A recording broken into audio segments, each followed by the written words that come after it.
This is why we can't have junior staff meeting clients, Vincent interrupted, cutting through my presentation. His voice echoed across the sleek conference room, making me freeze mid-sentence. 20 pairs of eyes shifted from my drainage system blueprints to my burning face. Your alternative approach lacks practical experience. The conventional method has worked for decades. I gripped my tablet tighter as Vincent smiled condescendingly. He'd been director for exactly 6 months and seemed determined to squash every innovative idea from anyone below senior level. The client, an older woman from city planning, adjusted her glasses. Actually, I'd like to hear more from. She squinted at my badge, then her eyes widened. Are you related to Edmund Reed, the engineer who revolutionized flood prevention during the coastal disaster? Vincent's smirk vanished as he glanced between us. Yes, I replied quietly. He's my father. Before I continue this story, know that revenge doesn't always come with dramatic confrontations. Sometimes, it's the quiet dismantling of someone's power that brings the most satisfaction. If you've ever been underestimated or pushed aside, you'll understand why I couldn't let this go. Stay with me till the end. My name is Ellery Reed. At 28, I've spent my entire life trying to escape my father's shadow. Edmund Reed isn't just an engineer. He's the engineer who developed systems that saved thousands of lives during the worst flooding disaster in our country's history. His methods revolutionized urban planning worldwide. Growing up as his daughter meant teachers expected brilliance and classmates assumed favoritism with every high grade. I graduated with honors in civil engineering, then made a decision that shocked my family. I applied to Waterstone Engineering under a simplified resume that minimized my academic achievements and made no mention of my father. I wanted to succeed based on merit, not family connections. My father never knew I applied there. One phone call from him would have secured me a senior position.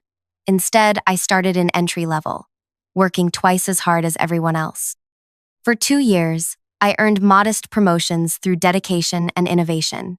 My immediate supervisor, Terrence, recognized my talents, but everything changed when he transferred and Vincent arrived. Vincent came from a prestigious firm with slick presentations and outdated methodologies. In his first week, he rejected 3 innovative proposals from junior staff, including my water conservation model that could have saved our municipal clients millions annually.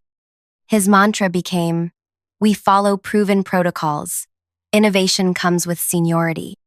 The morning of that fateful client meeting, I'd spent hours preparing my alternative drainage approach. The city's aging infrastructure couldn't handle another rainy season without improvements, and the conventional method would mean 3 months of disruptive construction. My solution cut that time in half while improving water dispersal by 30%. Vincent hadn't even looked at my proposal before the meeting began. After the client recognized my name, the atmosphere shifted instantly. Vincent stammered, "Ms. Reed has been a valuable team member, although still developing her expertise. Perhaps we should discuss both approaches." Gwendolyn Archer, the city planning representative, removed her glasses. "I'd very much like to hear Ms. Reed's full proposal. Edmund's daughter working on our project seems quite fortunate." The rest of the meeting transformed. Vincent nodded enthusiastically at my every point, claiming he'd always appreciated my fresh perspective. The same ideas he'd dismissed minutes earlier were suddenly innovative considerations worth exploring. I felt hollow despite winning the room. This wasn't recognition of my work. It was the power of my father's name. Walking back to my desk afterward, my colleague Priya caught up with me. "That was something else," she whispered. "Vincent looked like he swallowed a toad when he realized who your dad is." Priya Nair had joined the firm 3 months before me. Brilliant and understated, she'd developed a revolutionary water filtration system that Vincent had rejected last month without even testing the prototype. We'd become allies in the struggle against his outdated thinking. "I hate that it happened this way," I admitted. 2 years of keeping my background quiet gone in a second. "Maybe it's for the best," Priya suggested. "Now he can't keep dismissing you." "But he'll keep dismissing everyone else," I said, "including you." She shrugged. "I'm used to it. Women of color in engineering. We develop thick skin." That evening, I received an email from Vincent requesting a private meeting the following morning. I spent the night debating whether to mention my father or pretend nothing had changed. Vincent welcomed me with unusual warmth the next day. Ellery, I've been reviewing your file. Your work has consistently exceeded expectations. I believe you're ready for more responsibility. I kept my expression neutral. Interesting timing for that realization. His smile faltered slightly. I've always valued your contributions. Perhaps I haven't expressed that clearly. You expressed yourself very clearly yesterday, I said, before and after learning who my father is. Vincent leaned back. Your father's accomplishments are impressive, but that's not why I called this meeting. The city project needs someone with your perspective.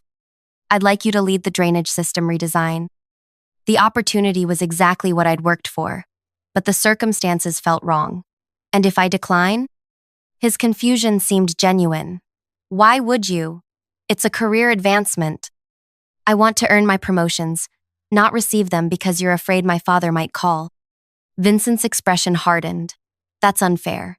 Your work merits recognition. It merited recognition yesterday morning too, and Priya's filtration system deserved more than a dismissive rejection. That system had practical implementation issues, he insisted. Issues you never bothered to explore because Priya is just a junior engineer. He sighed heavily. I understand you're upset about yesterday, but this opportunity— I'll accept on one condition, I interrupted. Priya's filtration system gets a proper evaluation and testing budget. Vincent hesitated, then nodded. I can arrange that. I left his office with mixed feelings. I'd secured a testing budget for Priya's project, but at what cost? Would my colleagues now see me as someone who leveraged family connections? Over the following weeks, Vincent's behavior shifted dramatically, toward me at least. He invited me to senior meetings, praised my inputs, and repeatedly mentioned how he'd always seen potential in me.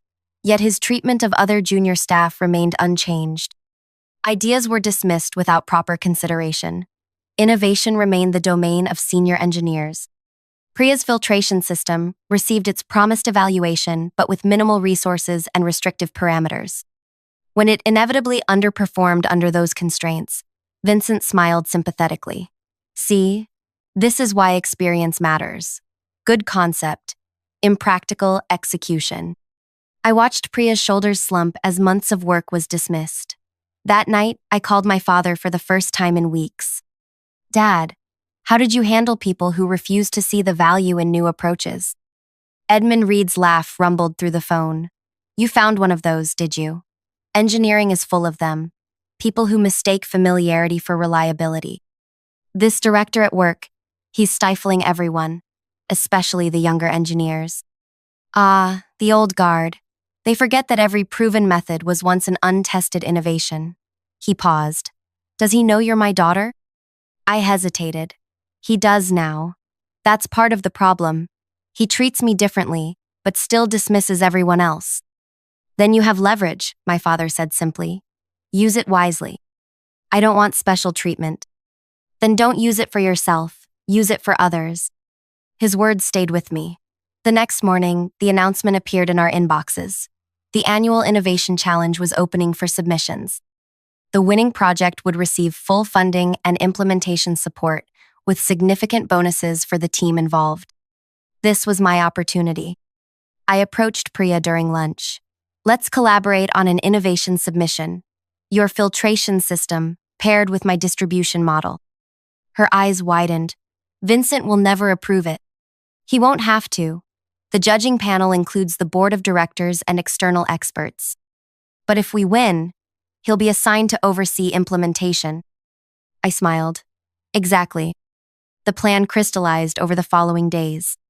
We would create a proposal so technically impressive that the judging panel couldn't ignore it, yet structured in a way that Vincent couldn't possibly understand its core mechanisms. He would be forced to either admit his ignorance or pretend knowledge he didn't possess. We worked evenings and weekends, refining Priya's filtration system and integrating it with my distribution model.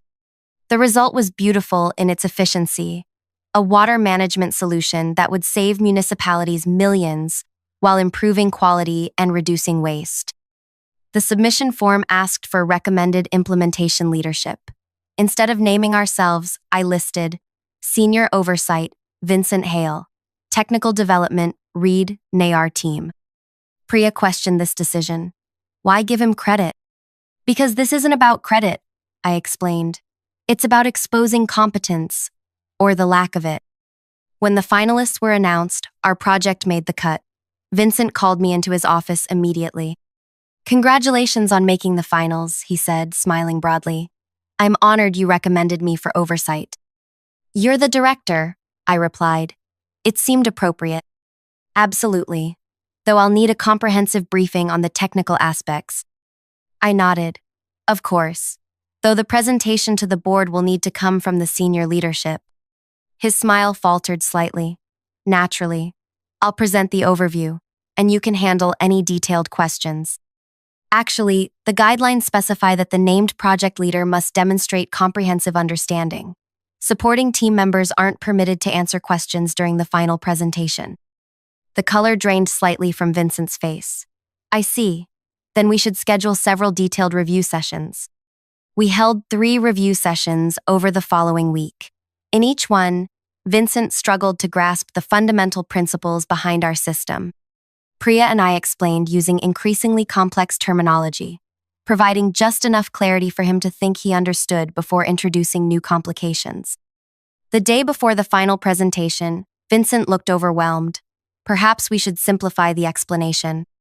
The board includes 3 engineering PhDs, I reminded him. They'll expect technical precision. Vincent spent the night reviewing our materials. When he entered the boardroom the next morning, his confident facade couldn't hide the anxiety in his eyes. His presentation started smoothly with the prepared slides, but faltered when board member Dr. Abernathy asked about the pressure differentials in the filtration subsystem. Vincent glanced at me desperately before attempting an answer that revealed his fundamental misunderstanding. I maintained a neutral expression as the board members exchanged glances. Perhaps, said Dr. Abernathy, we should hear from the technical team who developed this. Ms. Reed, Ms. Nayar, while protocol suggests Mr. Hale should handle questions, would you mind elaborating? Vincent had no choice but to agree.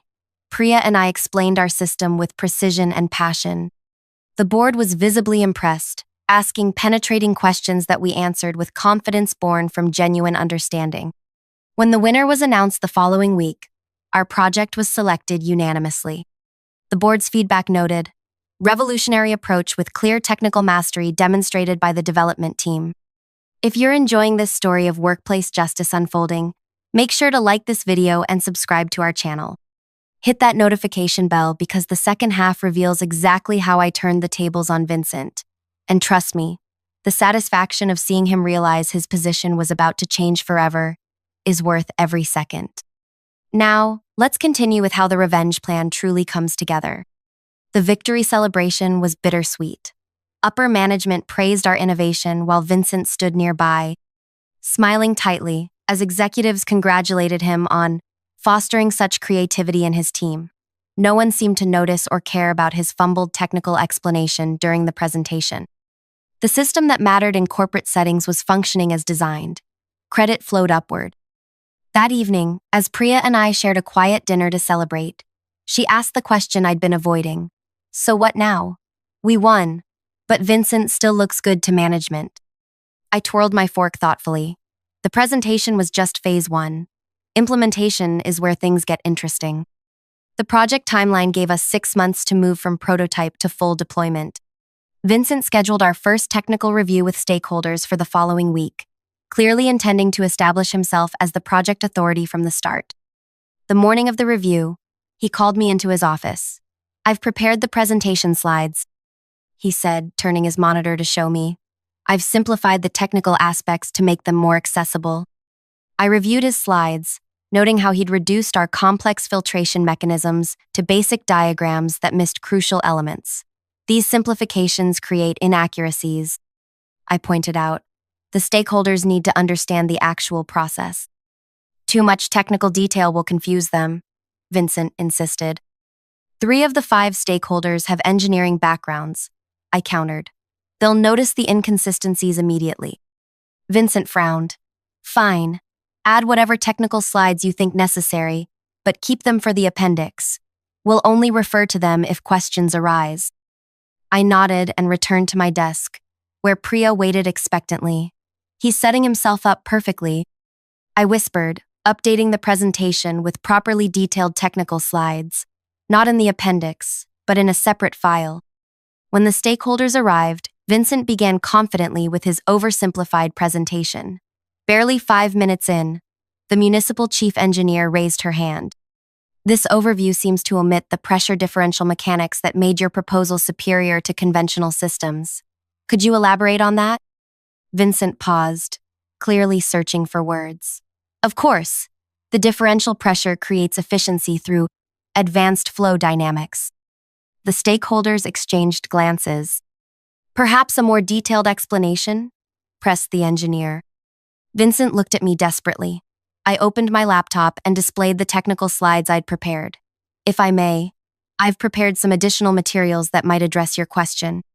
For the next 40 minutes, I explained the system's core innovations while Vincent stood awkwardly to the side, occasionally interjecting with generic phrases like exactly as we envisioned, or precisely the advantage we identified.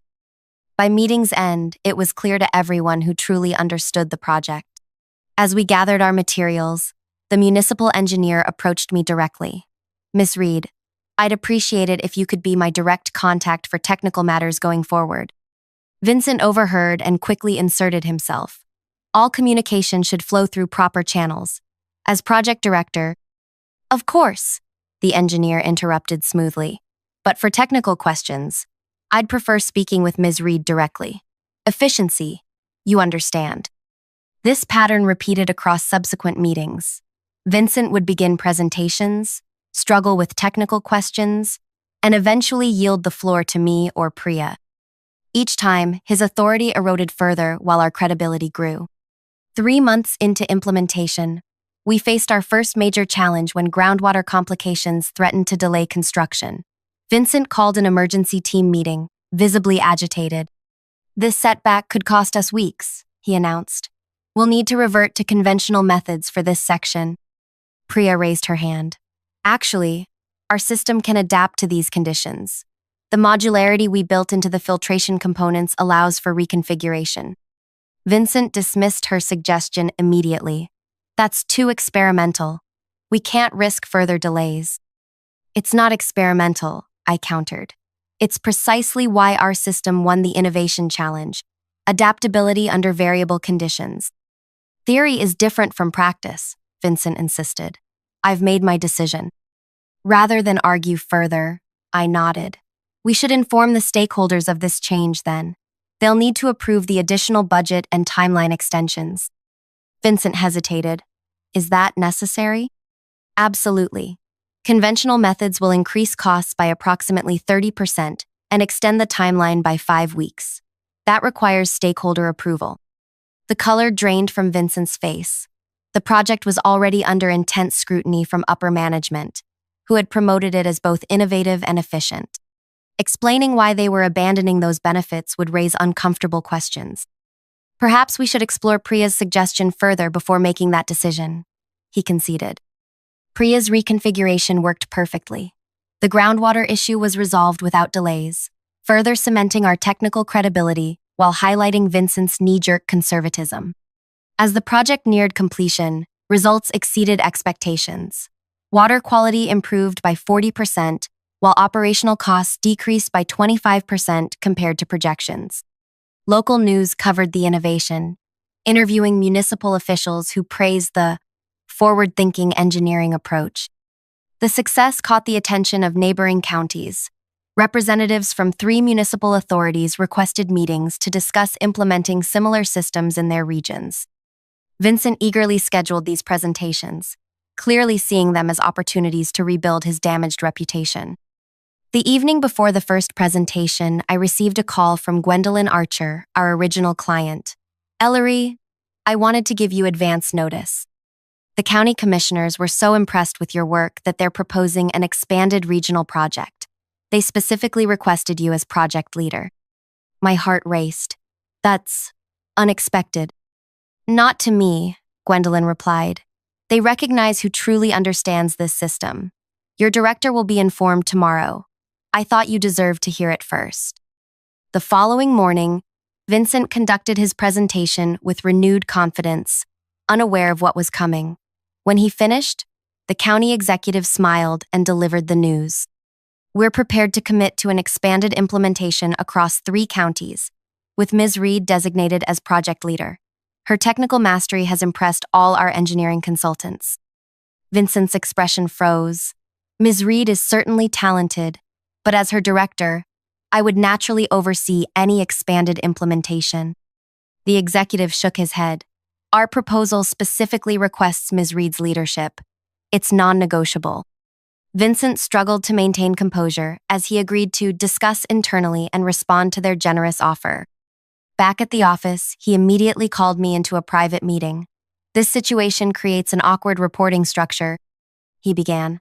Perhaps we can propose co-leadership of the expanded project. I kept my expression neutral. The client seemed to have specific requirements. Requirements can be negotiated, he insisted. I have significantly more management experience. True, I acknowledged, but they're prioritizing technical expertise for this implementation. Before Vincent could respond, his phone rang. A call from the CEO requesting his immediate presence upstairs. He returned an hour later, his expression unreadable. The following morning, the announcement landed in everyone's inbox. The company was creating a new innovation implementation division focused on cutting-edge water management solutions. I was named division head with Priya as deputy director.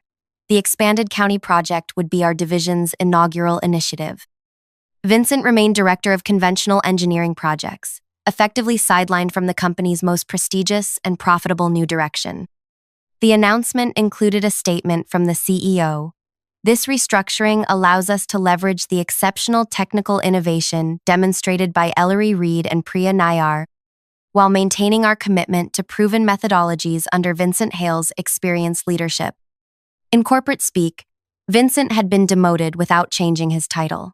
His path to further advancement had effectively vanished while our careers accelerated dramatically. Our new division received double the resources of standard departments. We hired 8 new engineers, all selected for their creative thinking and collaborative approaches. Our office space was relocated to the newly renovated East Wing, with state-of-the-art facilities and direct access to the research laboratory. 3 months into our division's existence, I received an unexpected email from Vincent requesting a meeting. He arrived at my office looking noticeably different, the designer suits replaced by more modest attire, his confident stride now measured and cautious. Thank you for seeing me, he began, taking the visitor's chair across from my desk, the same desk where he had once sat while I stood before him as a junior engineer. Of course, how can I help? Vincent cleared his throat. I've been following your division's progress. The innovations you're implementing are impressive. I've been considering my own career trajectory and feel I could contribute more effectively in a forward-looking environment. I raised an eyebrow, waiting. I'd like to request a transfer to your division, he finally said. I believe my experience could complement your technical expertise. The moment crystallized everything I'd worked toward. Vincent Hale, who had dismissed and belittled junior staff for months, was now requesting to work under my supervision. The man who had deemed me unqualified to speak in client meetings now needed my approval for his career advancement. Interesting, I said, echoing his own dismissive tone from countless meetings. What specific contributions do you envision making? Vincent shifted uncomfortably. My project management experience could help streamline implementation processes. We've actually developed new implementation protocols that have reduced deployment time by 40% compared to conventional methods, I replied, but I appreciate your interest. Hope and desperation mingled in his expression. We both knew his current position had become a career dead end. The company's focus had shifted toward innovation, leaving his department with decreasing resources and visibility. I could have rejected his request. Part of me wanted him to experience the same dismissal he had so casually inflicted on others. But revenge wasn't my goal. Transformation was. I'll consider your request, I said finally. But I should be transparent. Our division operates differently. Ideas are evaluated on merit, not seniority. Everyone participates in innovation development, regardless of position. Could you adapt to that environment? Absolutely, Vincent replied too quickly. I've always valued fresh perspectives. I nodded, not bothering to challenge his revisionist history. I'll discuss this with my team and let you know our decision. That evening, I met with Priya to discuss Vincent's request. You're not seriously considering it? She asked incredulously. I am, but not for the reasons he thinks. I explained. Having him work under our system, seeing daily how successful collaborative innovation can be, that's a more effective lesson than rejection. Priya considered this. And where exactly would he fit? I smiled. I think the water filtration optimization team could use another member, under your direct supervision. Priya's eyes widened as she understood. You want him to report to me? The same person whose filtration system he dismissed without testing? Exactly. But only if you're comfortable with it. A slow smile spread across her face. I think I could manage that assignment. 1 week later, Vincent received notification of his accepted transfer. As a senior project coordinator reporting directly to Deputy Director Priya Nayar, focusing on filtration system optimization. His first day in our division, I watched him navigate our collaborative workspace. Gone was his private office with its closed door and hierarchical trappings. Here, even I worked at a desk in the open floor plan, separated from others only by glass partitions that maintained visibility and accessibility. During his orientation, Vincent learned our division's operating principles. Ideas were submitted anonymously for initial evaluation to prevent bias. Feedback was constructive and specific. Implementation teams included members from all experience levels, and most importantly, credit was shared accurately among contributors. Over the following weeks, I observed his gradual transformation. Initially, he attempted to dominate discussions with appeals to experience rather than evidence. When this approach failed to gain traction, he began listening more and speaking less. Priya's leadership style, supportive but uncompromising on technical rigor, left him no choice but to adapt. 3 months into his new role, Vincent contributed his first valuable insight to a distribution challenge. The team incorporated his suggestion, with proper attribution. At the subsequent division meeting, Priya highlighted his contribution alongside others. The genuine recognition for actual merit seemed to affect him deeply. One evening, as most staff had departed, I noticed Vincent working late, helping a newly hired engineer troubleshoot a simulation problem. Their heads bent together over the computer, hierarchy forgotten in the collaborative process. When they solved the issue, their shared excitement was visible even from across the room. As Vincent gathered his things to leave, he noticed me watching and approached my desk. I need to say something, he began awkwardly. I understand now what you were trying to tell me all those months ago. About evaluating ideas on merit, not seniority. About the value in junior perspectives. He paused. I was wrong, and I'm sorry.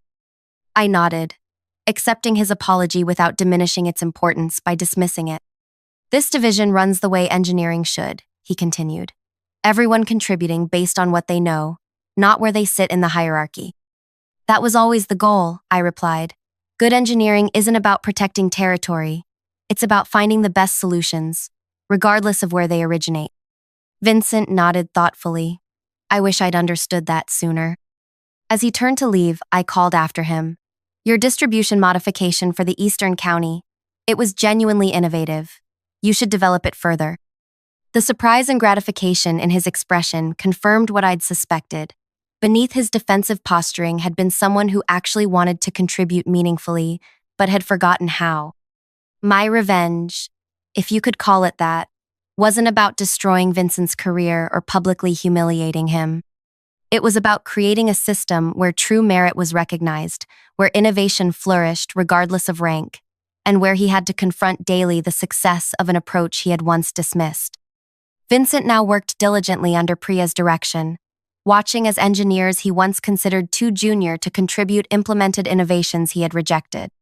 His daily reality became learning from those he had previously belittled, rebuilding his career according to standards that valued substance over status. The greatest satisfaction wasn't in watching him fall, but in creating something better in the process, an engineering division that functioned as it should, where good ideas rose on their merits, and everyone had the opportunity to contribute meaningfully. That, I think, would make my father proud. Have you ever been in a situation where someone underestimated you, only to later realize their mistake? Or perhaps you found your own quiet way to prove your worth without making a scene? I'd love to hear your stories in the comments below. How did you handle being dismissed or overlooked? Did you confront the situation directly, or find more subtle ways to demonstrate your value?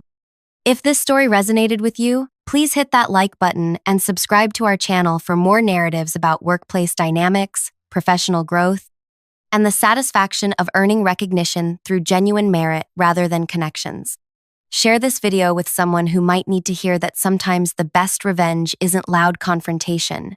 It's building something better and watching others adapt to your standards instead of compromising yours. Remember, true power isn't about titles or positions. It's about creating systems where everyone can contribute their best work. Thanks for listening to my story, and I'll see you in the next video. Quit, or I'll make your life hell, my manager growled, cornering me by the stairwell.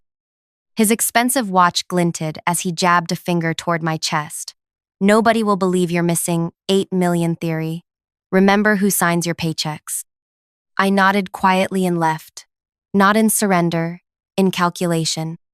The moment the stairwell door closed behind me, I leaned against the cold concrete wall, my heart hammering against my ribs. The threat wasn't empty. Ryland had destroyed careers before mine. 6 months ago, Tilly from accounting vanished after questioning a suspicious wire transfer. 2 weeks later, Penn from compliance disappeared after flagging unusual activity patterns, both labeled as difficult before being pushed out. Now I was next. My hands trembled as I returned to my desk, feeling the weight of eyes tracking my every move. The spreadsheet on my screen showed the evidence in black and white, 8 million systematically siphoned from client accounts over 3 years. The numbers couldn't lie, even if everyone else in this building did. I had 2 choices: walk away or risk everything. Before I tell you what choice I made, can I be honest with you? Many people listen to stories like mine, but never engage with them. If my story resonates with you, if you've ever stood alone against something bigger than yourself, please consider subscribing. Not just for me, but for others who need to know they're not alone in fighting back. Stay with me to the end. What happened next changed everything. My name is Devra Winters. 5 years ago, I was nobody special, just a 24-year-old with a mathematics degree and student loans that kept me awake at night. Growing up with a mother who cleaned other people's houses, I'd promised myself I'd build security through education. Numbers made sense to me when people didn't. In equations, there was always a clear answer if you looked hard enough. Paladin Financial Services was my dream job, or so I thought. A prestigious investment firm managing billions in client assets. When they hired me as an administrative assistant, I was ecstatic. The marble lobby with its towering windows overlooking the city felt like stepping into another world. Coffee, 2 sugars, became Ryland's only words to me most mornings. He never looked up from his monitor when I placed it on his desk. Standing at 6'2" with steel gray hair and custom suits, Ryland controlled the Special Investments Division with absolute authority. The board trusted him implicitly. He'd generated consistent returns even during market downturns. What they didn't know was why. For 2 years, I brought coffee, organized files, and scheduled meetings. I became invisible, furniture, in human form. But I watched. I listened. After hours, when the building emptied, I taught myself the firm's accounting systems through online courses and training manuals. My break came when Justine, the junior financial analyst, quit suddenly. The quarterly audit was approaching, and they needed someone, anyone, to handle data entry. She knows our systems. I overheard Ryland tell Howard, the operations director, "We can pay her half what we'd pay a new hire, just until we find someone qualified." That night, I went home to my tiny apartment and screamed into my pillow, half in excitement, half in anger. They thought I was just a coffee girl. They had no idea I'd spent 2 years studying every aspect of financial reporting while they ignored my existence.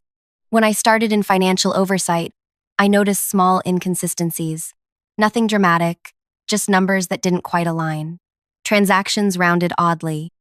Timestamps that didn't match trading hours. Client funds that disappeared for days before reappearing in different accounts. I created a separate spreadsheet tracking every anomaly. Patterns emerged, always amounts under regulatory thresholds, always during high-volume trading periods when oversight was stretched thin. 3 months into my new role, I stayed late, cross-referencing historical data. That's when I found it, a shadow accounting system. For every official transaction, there was a mirror movement. Small percentages skimmed from thousands of accounts, routed through shell companies, before disappearing offshore. Over 3 years, these rounding errors totaled 8 million. The next morning, I approached Ryland's office, naive enough to believe he might be unaware. I found some transaction inconsistencies, I said, placing my analysis on his desk. I think someone might be manipulating client funds. He barely glanced at my work. Financial systems are complex, Devra. What looks like an inconsistency to a beginner is often just standard industry practice. But the pattern suggests... That's enough. His tone shifted. You've been hired to support, not investigate. Focus on your assigned tasks. Within days, my workload doubled. Reports that were previously approved came back with arbitrary revisions. Meetings happened without me. My access to certain financial databases was restricted for security upgrades. Then the whispers started. I overheard Ryland telling Howard I was emotionally unstable. At lunch, conversations stopped when I entered the break room. Emails I sent went unanswered. Celia, the regional vice president who had championed my promotion, was suddenly transferred to the Singapore office. My only ally, gone overnight. I was being isolated, discredited before I could speak. But they made one critical mistake. They underestimated how invisible I had become. While they watched me during working hours, no one noticed me staying late. No one questioned why the cleaning crew let me into the building on weekends. No one realized I was meticulously documenting everything. For 6 months, I built my case. The transfers followed a precise schedule tied to regulatory filing dates.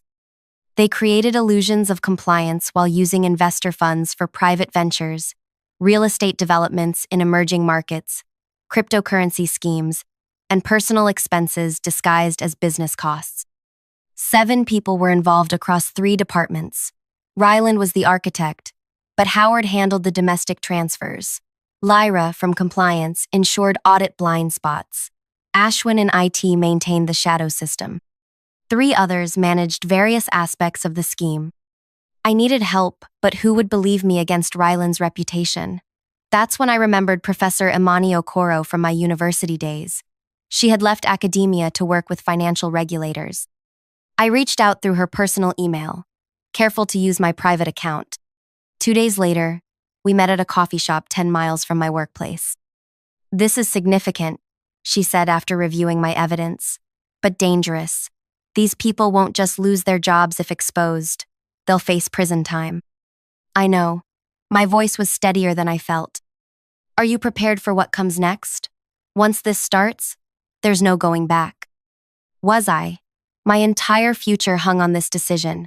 My career, possibly my safety. I thought about the clients, retirees, small business owners, families saving for college. Their trust exploited by people who already had more than enough. Yes, I answered.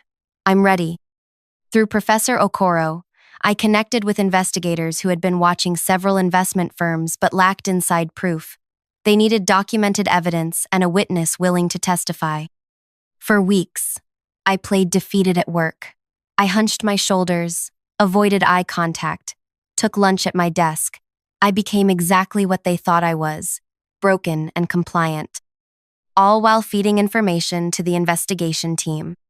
We identified the next major transfer would happen during the quarterly leadership summit, when all 7 conspirators would be in the building simultaneously.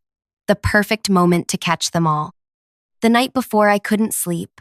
Every possible scenario played through my mind. What if I was wrong? What if I had misinterpreted the data? What if they somehow discovered the investigation? Dawn broke as I sat on my balcony, watching the city awaken. Whatever happened today, nothing would be the same after. I arrived early, dressed in the same unremarkable clothes I always wore. Ryland watched me with contempt as I organized reports at my corner desk. To him, I was already forgotten, a problem solved, a threat neutralized. At precisely 9:30 a.m., when all conspirators gathered in the main conference room for their strategic planning session, I sent a simple text message, now. 3 minutes later, the elevator doors opened. First came the auditors in their pressed suits, then investigators from the Securities Commission with their unwavering expressions.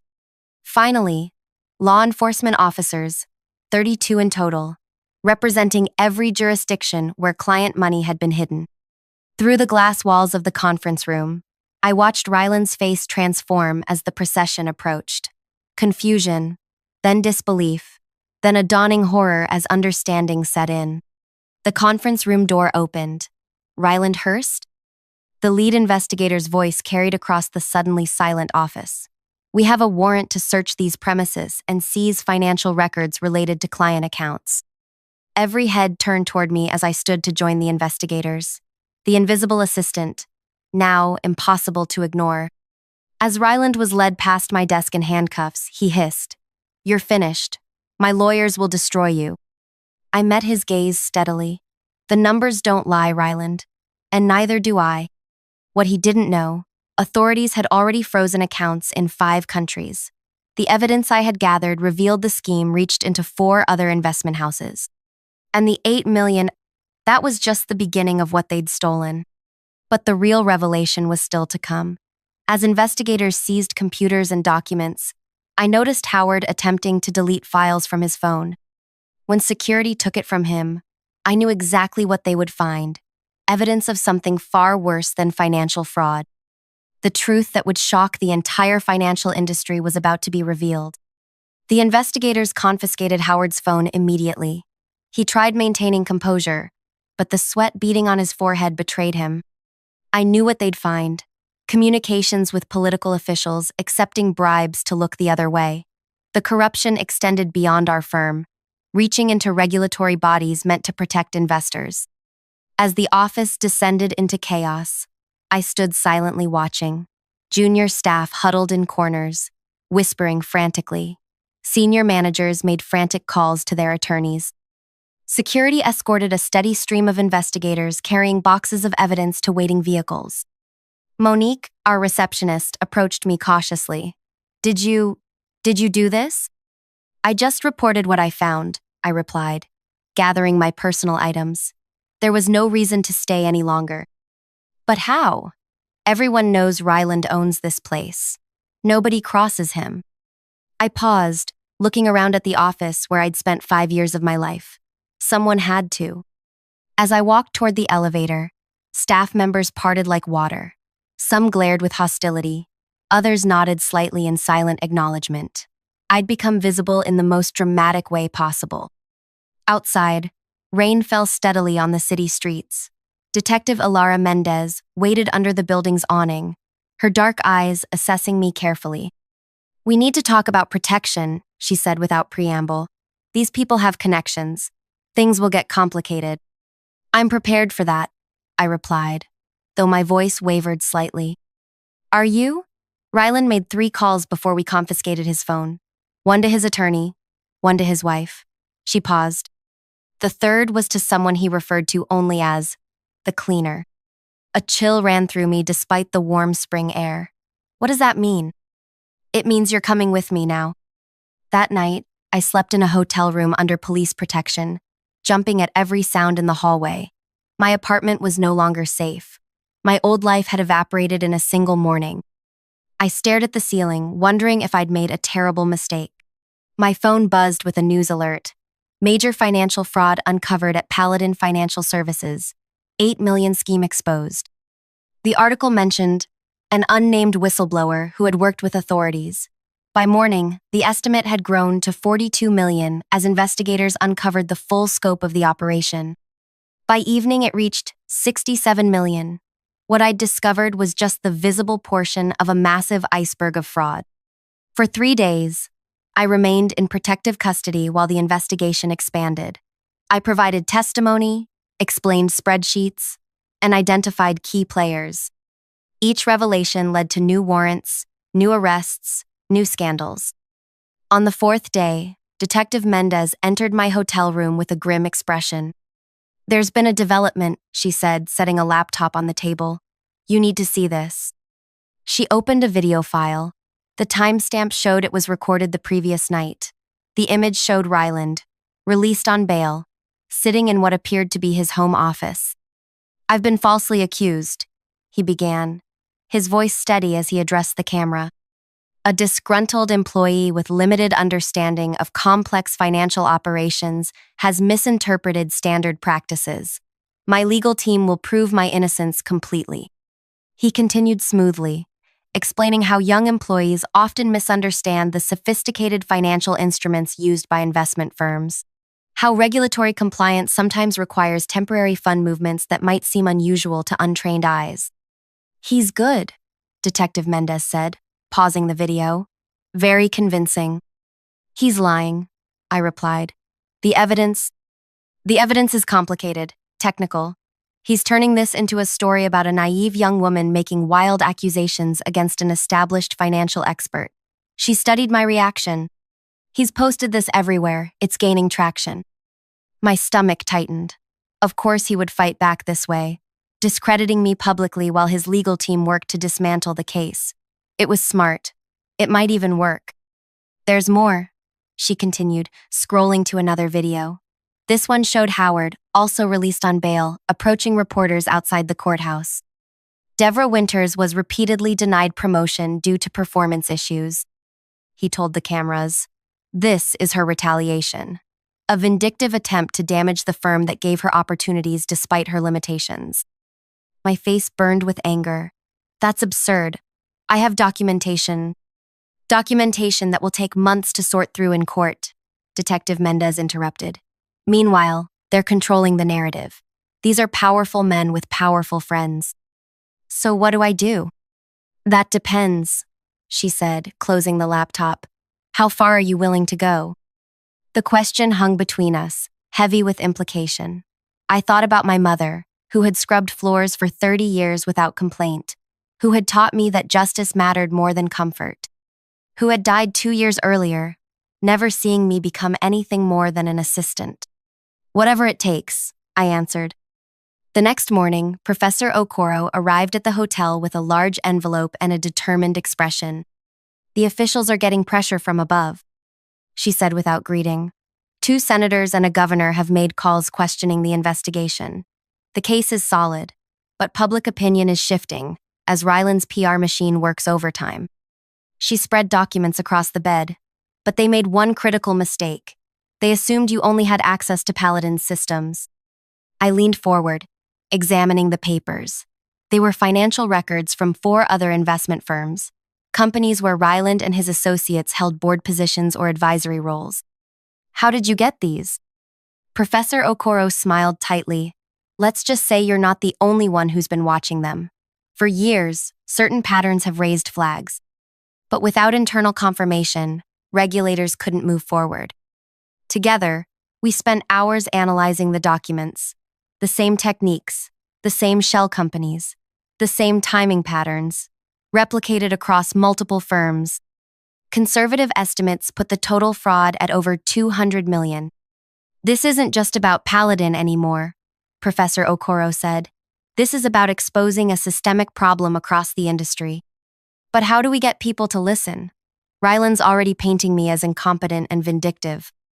"You fight narrative with narrative," she replied. "But first, we need to secure these records properly. There's someone you need to meet."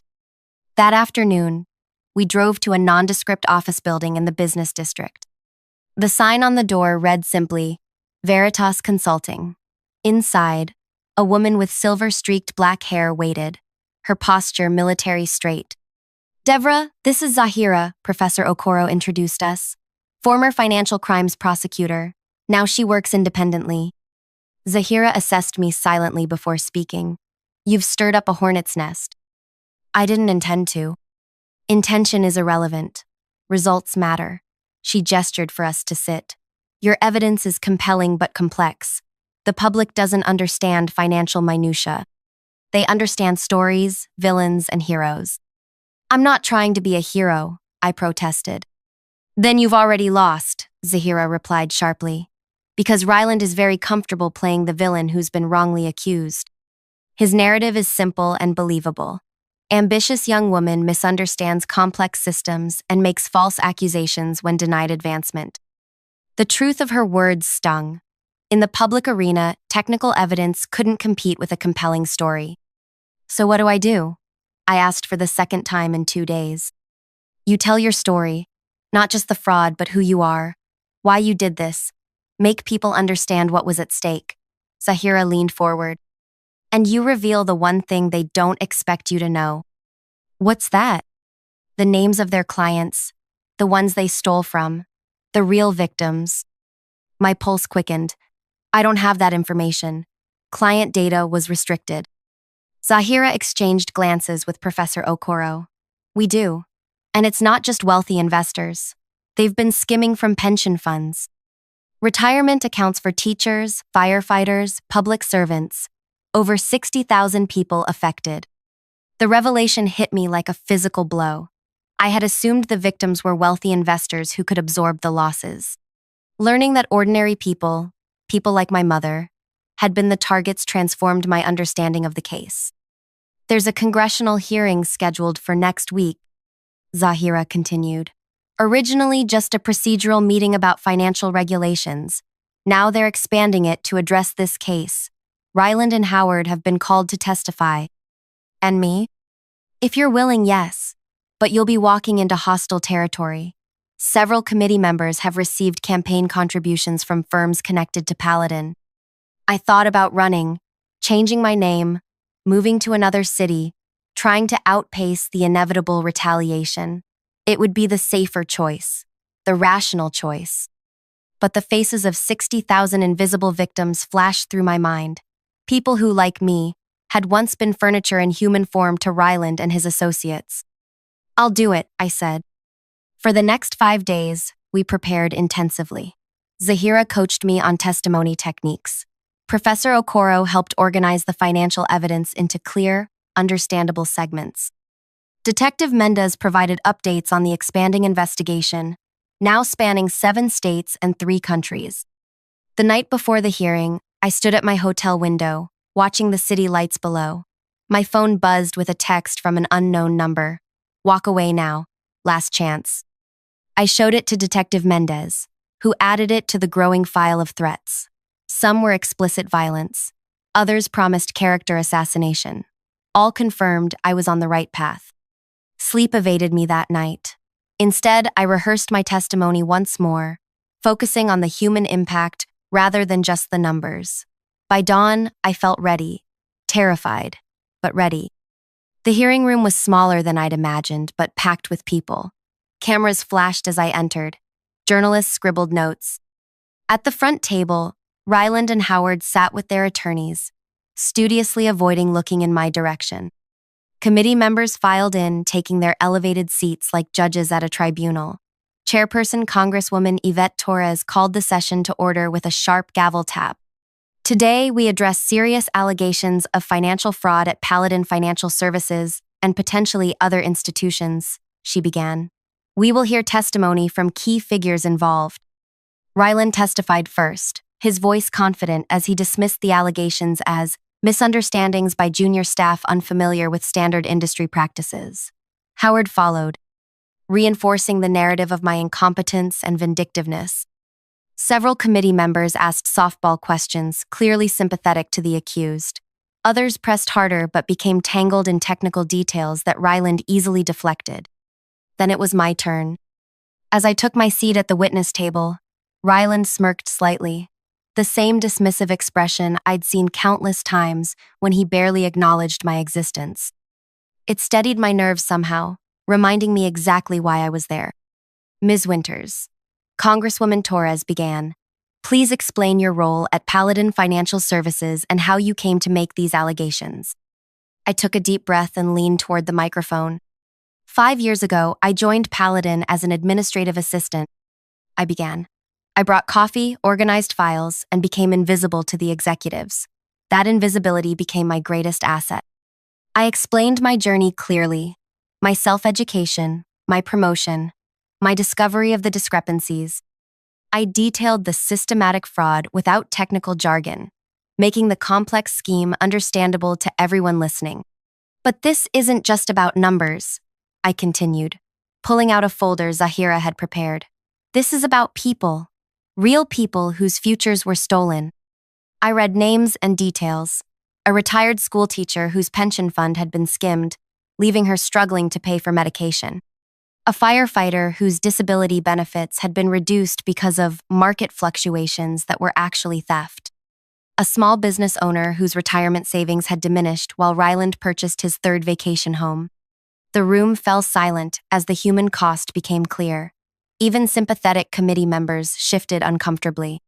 Ms. Winters, one congressman interrupted, these are compelling stories, but can you prove these specific individuals were affected by the alleged activities at Paladin? Yes, I can, I replied, sliding a USB drive across the table. This contains the complete transaction history, showing exactly which accounts were impacted and when. It also contains evidence that this same scheme has been replicated at 4 other investment firms where Mr. Hurst and Mr. Treadwell serve as advisors. Ryland's attorney leaned over, whispering urgently in his ear. Howard's face had lost all color. Furthermore, I continued, the communications records on that drive show deliberate coordination with regulatory officials who were bribed to overlook compliance issues. 3 of those officials have already confessed and are cooperating with investigators. Chaos erupted in the hearing room. Journalists rushed for the doors to file updates. Ryland's attorney demanded a recess. Committee members huddled with their staff. Through it all, I remained seated, my gaze fixed on Ryland. For the first time since I'd known him, he looked directly at me, not through me or past me. In his eyes, I saw something new: fear. The hearing reconvened after 30 minutes. Congresswoman Torres's expression had hardened considerably. Mr. Hurst, Mr. Treadwell, do you wish to respond to Ms. Winters' testimony? Ryland's attorney spoke instead. My client exercises his Fifth Amendment right against self-incrimination at this time. Howard followed suit. The proceedings concluded shortly after, but the real impact was just beginning. By evening, additional search warrants had been issued for the other investment firms. Regulatory officials named in the communications were placed on administrative leave pending investigation. As I left the building, reporters swarmed around me, shouting questions. Detective Mendez helped navigate me through the crowd to a waiting car. You did well in there, she said as we pulled away. But this isn't over. They still have resources, connections. I know, I replied, watching the Capitol building recede in the rear window. But so do I now. In the weeks that followed, the case expanded beyond anything I could have imagined. 17 arrests across 6 firms. Over $300 million in fraudulent transactions identified. Class action lawsuits filed on behalf of thousands of victims. Paladin collapsed under the weight of the scandal. The board members who had blindly trusted Ryland faced their own legal consequences for negligent oversight. 3 months after the hearing, I received a job offer from the Securities and Exchange Commission, a position created specifically to help identify similar schemes in other firms. I accepted immediately. The day I started my new role, a package arrived at my desk. Inside was a small, worn calculator, the same basic model I'd used when I first began teaching myself accounting at Paladin. With it was a note from Zahira. Never forget how this began. I placed it prominently on my new desk, a reminder of the power of being underestimated. 6 months later, I sat in a federal courtroom as the judge delivered sentences in United States v. Hurst et al. Ryland received 18 years for fraud, money laundering, and conspiracy. Howard received 12. The others received between 5 and 15 years, depending on their level of involvement. As Ryland was led away in handcuffs, he looked back at me one final time. I met his gaze steadily, no longer the invisible assistant but the architect of his downfall. Outside the courthouse, reporters asked how I felt about the verdicts. Justice isn't about revenge, I told them. It's about restoration.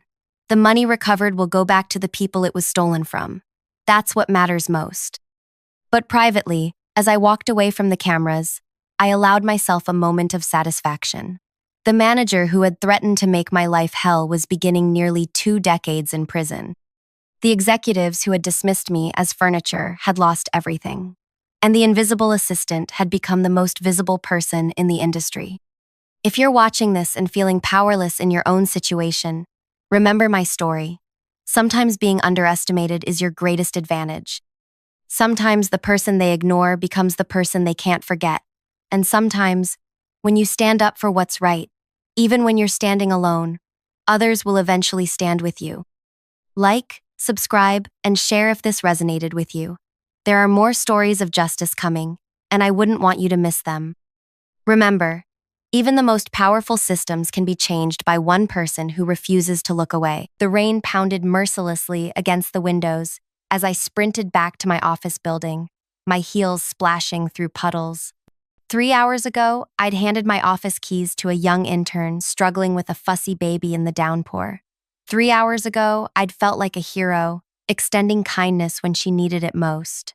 Now, standing frozen in my office doorway, I understood how thoroughly I'd been played. My private files lay scattered across my desk. My laptop screen glowed with an email sent to our entire executive board from the intern's account, with the subject line, Senior Vice President caught embezzling funds.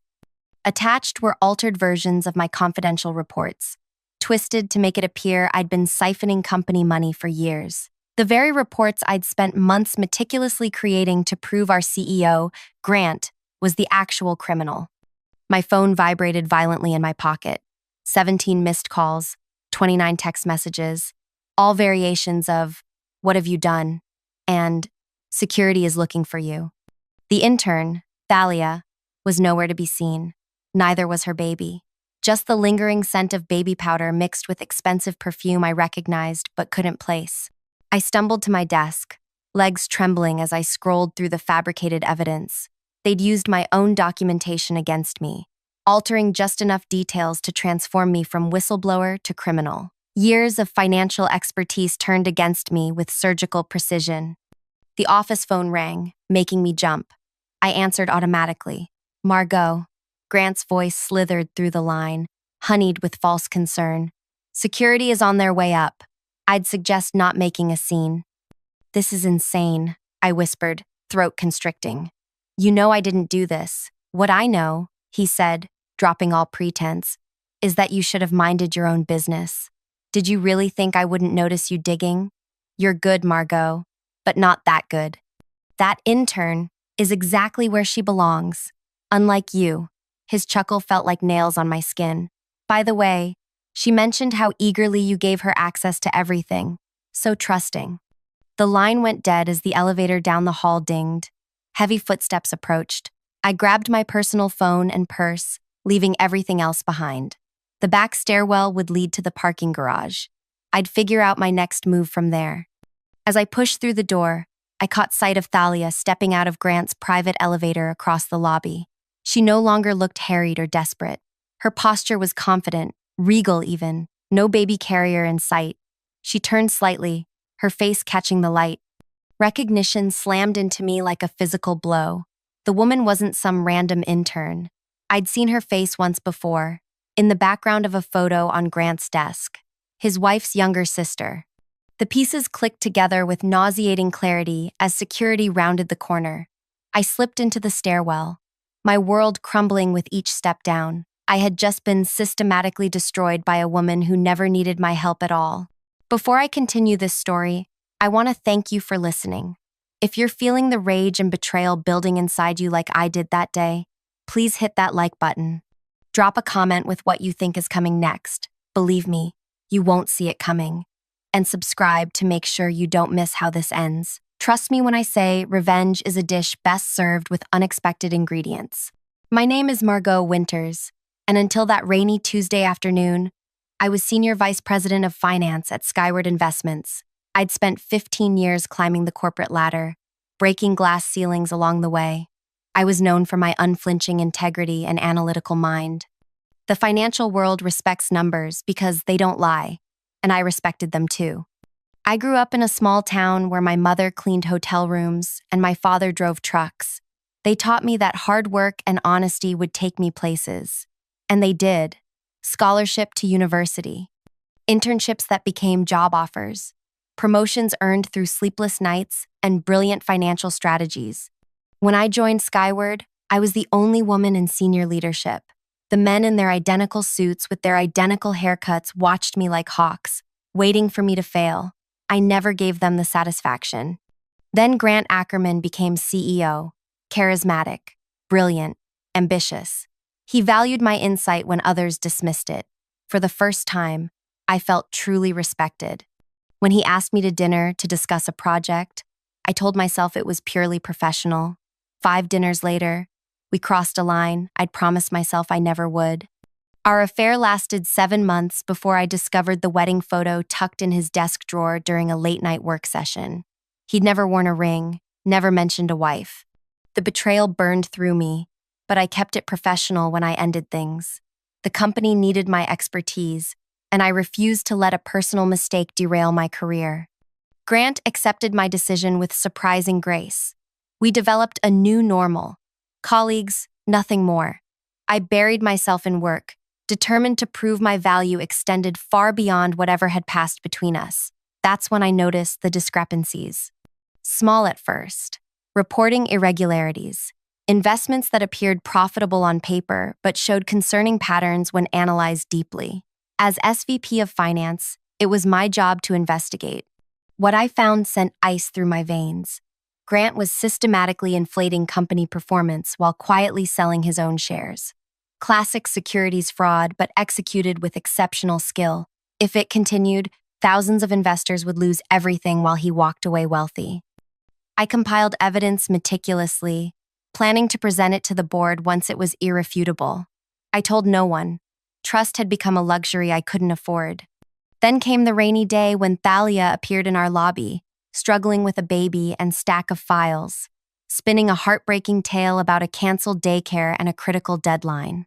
The perfect damsel in distress, targeting the one executive who'd been a struggling single mother herself early in her career.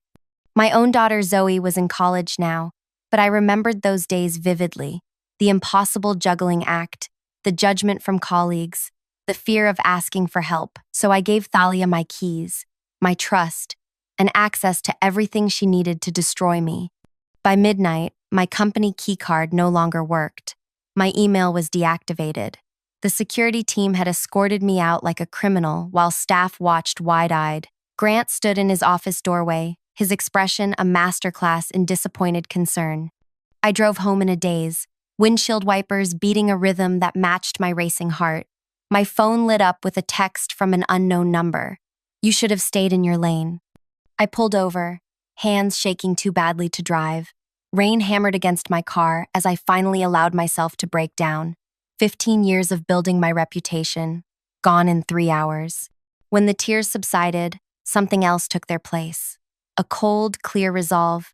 They had underestimated me in the most profound way possible. They thought I would slink away, reputation shattered, unable to fight back. They didn't realize they'd just declared war on a woman with nothing left to lose. The next morning brought reporters to my doorstep. The story had broken overnight. Trusted executive caught embezzling funds. Heroic intern discovers evidence. CEO expresses profound disappointment in trusted colleague. I closed my blinds and declined to comment. Instead, I called my attorney, Olivia, who listened silently to my story. "They've constructed this perfectly," she finally said. "Your electronic signature is on documents you claim are forged. The evidence was found on your computer, in your office, which you willingly gave someone else access to, and your history with Grant, which no one knew about," I interrupted. "Except now everyone does. Thalia apparently mentioned to HR that you'd hinted at a past relationship during your conversation, combined with the embezzlement allegations. I look like a scorned lover taking revenge and money." I finished. bile rising in my throat. Exactly, it's your word against theirs, and they control all the evidence. I hung up feeling hollow. They had choreographed my downfall with chilling precision. That night, I received an email from my bank. Account frozen pending investigation. My credit cards followed. By morning, I couldn't even buy coffee. 3 days later, I was served with papers. Skyward was suing me for damages. The same day, my landlord called. Reporters had been bothering other tenants. Perhaps it would be best if I found other accommodations when my lease ended next month. I sat on my kitchen floor, back against the refrigerator, and laughed until tears streamed down my face. They weren't just content to fire me, they wanted to erase me. My daughter Zoe called from university, voice tight with concern. Mom, there are articles about you online. People are asking me questions. Don't engage, I told her, keeping my voice steady despite the knife twisting in my chest. This is a misunderstanding that will be cleared up. Is it true? What they're saying. The question hung between us. My own daughter, doubting me. No, I said firmly. I've never stolen a penny in my life. You know who raised you. Her hesitation before responding told me everything. The damage was spreading like poison. That night, I couldn't sleep. Instead, I spread financial reports across my living room floor, searching for something, anything, I might have missed. Some piece of evidence they couldn't have altered or hidden. Dawn was breaking when my phone pinged with a news alert. Skyward Investments promotes whistleblower intern to junior executive. The article included a photo of Thalia beside Grant at a press conference, both smiling brilliantly. Her baby was nowhere in sight. The caption identified her as Thalia Reed, recent finance graduate and sister-in-law to CEO Grant Ackerman. Sister-in-law, the final piece clicked into place. I stared at their smiling faces until my vision blurred. This wasn't just about silencing a whistleblower. This was personal. A carefully orchestrated takedown by a man who couldn't risk exposure and a woman willing to play any role to climb the corporate ladder. As the sun rose fully, casting long shadows across my scattered papers, I made myself a promise. They thought they'd written the end of my story. They were about to discover it was merely the beginning. 6 weeks after being fired, I found myself in a cramped studio apartment on the edge of town. My elegant condo had been traded for a place where the shower leaked and neighbors argued through paper-thin walls. The security deposit had consumed the last of my accessible savings. I sat cross-legged on a secondhand mattress, laptop balanced on my knees, scrolling through job rejections. 23 so far. It turned out having suspected embezzler attached to your name made you unemployable in finance, even when the charges were never filed. Grant had been too clever for that. Criminal charges would require evidence that could be challenged in court. Character assassination required only whispers. My phone rang, displaying Zoe's number. My daughter had called daily at first, then weekly. Her voice had grown increasingly distant with each conversation. Hi, sweetheart, I answered, trying to sound upbeat. Mom. Her voice was tight. I need to talk to you about tuition. My stomach dropped. What about it? The university called. This semester's payment is overdue. I closed my eyes. The tuition money had been in one of my frozen accounts. I'll figure it out, I promised. Don't worry. That's what you said last time. Her frustration bled through. My roommate saw an article about you online. People are asking questions. Zoe, did you do it, Mom? Just tell me the truth. The question sliced through me. No, I whispered. I've told you that. Silence stretched between us. I have to go, she finally said. I have class. After we hung up, I hurled my phone across the room. It bounced off the wall, leaving a small dent in the plaster. One more thing I couldn't afford to fix. That night, I lay awake staring at water stains on the ceiling. I'd hit bottom. No job, dwindling resources, my own daughter doubting me. Grant and Thalia had won. The realization settled over me like a shroud. Then, something strange happened. As I acknowledged complete defeat, a peculiar calm washed over me. When you've lost everything, you also lose the fear of losing. I rose before dawn, made instant coffee, and began to plan. First, I needed income. With financial firms closed to me, I had to think laterally. I created a simple resume under my maiden name, Margot Levine. removing all references to Skyward. By noon, I'd applied to 10 small businesses needing bookkeepers. 3 days later, I was hired at a family-owned restaurant. The pay was barely above minimum wage, but it was cash in hand. I worked nights, leaving my days free for more important pursuits. Because while I was serving plates of pasta and balancing the restaurant's books, I was also hunting, not just for evidence to clear my name, but for justice. I started with public records, scouring financial disclosures Skyward had filed. I created a timeline of Grant's activities, cross-referencing them with stock prices and his known trades. Patterns emerged, but nothing concrete enough to prove fraud. I needed an insider. After 2 weeks of deliberation, I called Naomi, my former assistant. We met at a coffee shop 20 miles from the city, where no one would recognize either of us. "You shouldn't be here," were her first words as she slid into the booth opposite me. "Yet here you are," I replied. She looked thinner, her eyes darting nervously around the cafe. "They watch everything. After you left, they installed new security software, every email, every search. Tell me about Thalia." Naomi's mouth tightened. Youngest executive in company history. Has her own team now, moved into your old office. And Grant, they're inseparable, always in closed-door meetings.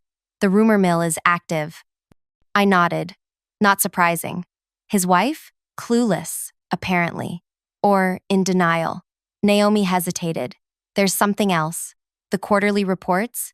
The numbers don't make sense, but nobody questions them. Because nobody wants to end up like me. Exactly.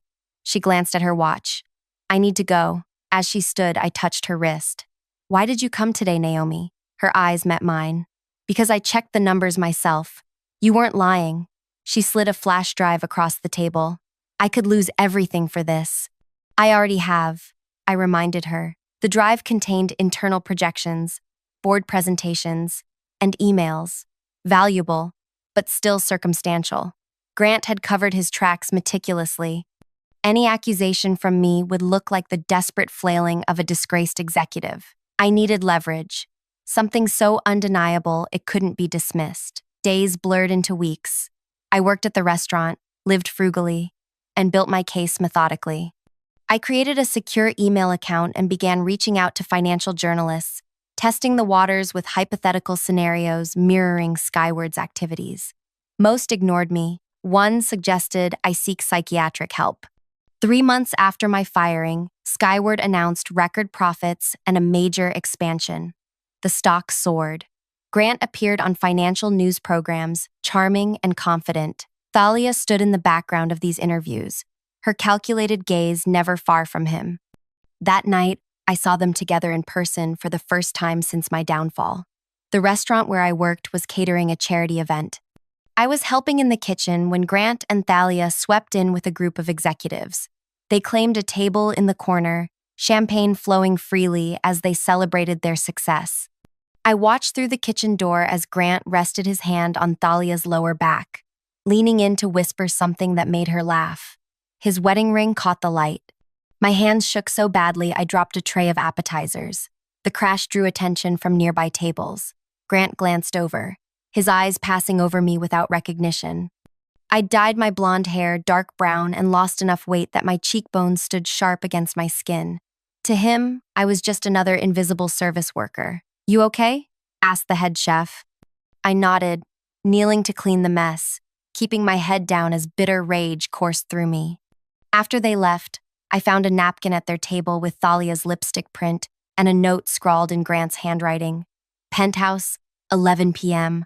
Wife's in Boston until Wednesday. I pocketed it, another small piece of evidence for a case that seemed increasingly impossible to prove. That weekend, scanning financial blogs, I found a thread discussing unusual trading patterns around Skyward's recent announcements. A user named FinWatcher had mapped stock movements suggesting insider trading. Their analysis was sophisticated, pointing to exactly what I'd suspected. I created an account and messaged them privately. After weeks of careful exchanges, I learned FinWatcher was Xavier, a quantitative analyst at an investment firm. He'd been tracking Skyward out of professional curiosity. "These patterns aren't accidental," he wrote. But without internal documentation, it's impossible to prove. What if I could get that documentation? I asked. Then you'd have something worth taking to regulators. But corporate servers are fortresses. What about personal devices? Easier, potentially. If someone was stupid enough to conduct business on personal accounts. I thought about the napkin, about penthouse, 11 p.m., about arrogance and secret rendezvous. How would one access those personal accounts? I asked. Xavier's response included technical details about keyloggers and remote access tools. Illegal methods, he emphasized, that he was describing purely academically. I thanked him and deleted our conversation. The next day, I quit my job at the restaurant, withdrew my meager savings, and began surveillance on the luxury building where Grant kept his penthouse. The doormen changed shifts at 4 p.m. and 12 a.m. The night security guard took smoke breaks at regular intervals. Cleaning staff came Mondays and Thursdays. I cataloged these patterns while formulating a plan that terrified and exhilarated me. If caught, I'd face not just humiliation but criminal charges. If successful, I might find the evidence I needed. My opportunity came 3 weeks later.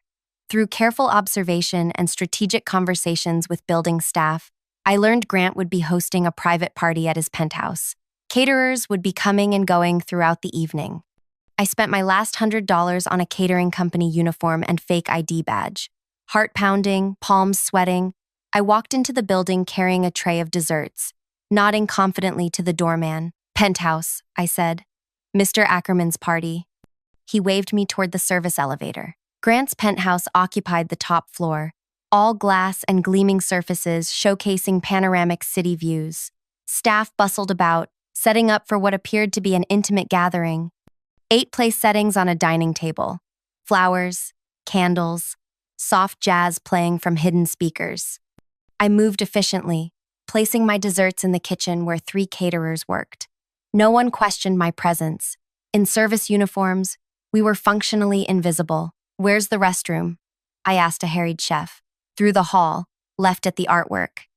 I walked confidently, tray in hand, but turned right instead of left. Grant's home office door was ajar. Inside, a sleek desk held a closed laptop. Bookshelves lined one wall, a bar cart another. Photos showed Grant with his wife at various functions. None showed Thalia. I slipped inside, set down my tray, and extracted a tiny device from my pocket. My hands trembled as I plugged it into his laptop's USB port. 15 seconds to install, Xavier had said. I counted each heartbeat as the device did its work. Looking for something? I froze. Thalia stood in the doorway, wearing an elegant black dress, her expression unreadable. Just delivering desserts, I said, gesturing to my tray. Got turned around. She studied me, head tilting slightly. For a horrifying moment, I thought recognition flickered in her eyes. The kitchen is the other direction. Her voice remained neutral, but her gaze dropped to the laptop. I moved the tray, angling my body to block her view of the USB port. Sorry, first time in this building. These penthouses all look the same to me. A smile played at her lips. Do they? How many have you been in? Before I could answer, voices approached. Grant's distinctive laugh echoed down the hallway. In the momentary distraction, I palmed the device, unplugging it smoothly as I shifted the tray. I should get back, I said, moving toward the door. Thalia stepped aside, but as I passed, she whispered, Nice hair color, Margot. Ice flooded my veins. She knew. But instead of raising an alarm, she let me walk past. The question was, why? I maintained my pace down the hallway, passing Grant and 2 men in expensive suits without making eye contact. In the kitchen, I told the head caterer I was feeling ill and needed to leave. 10 minutes later, I was blocks away, heart still pounding. The USB device clutched in my sweating palm. Had the program installed completely? And why had Thalia let me go? It took 3 anxious days before I had answers.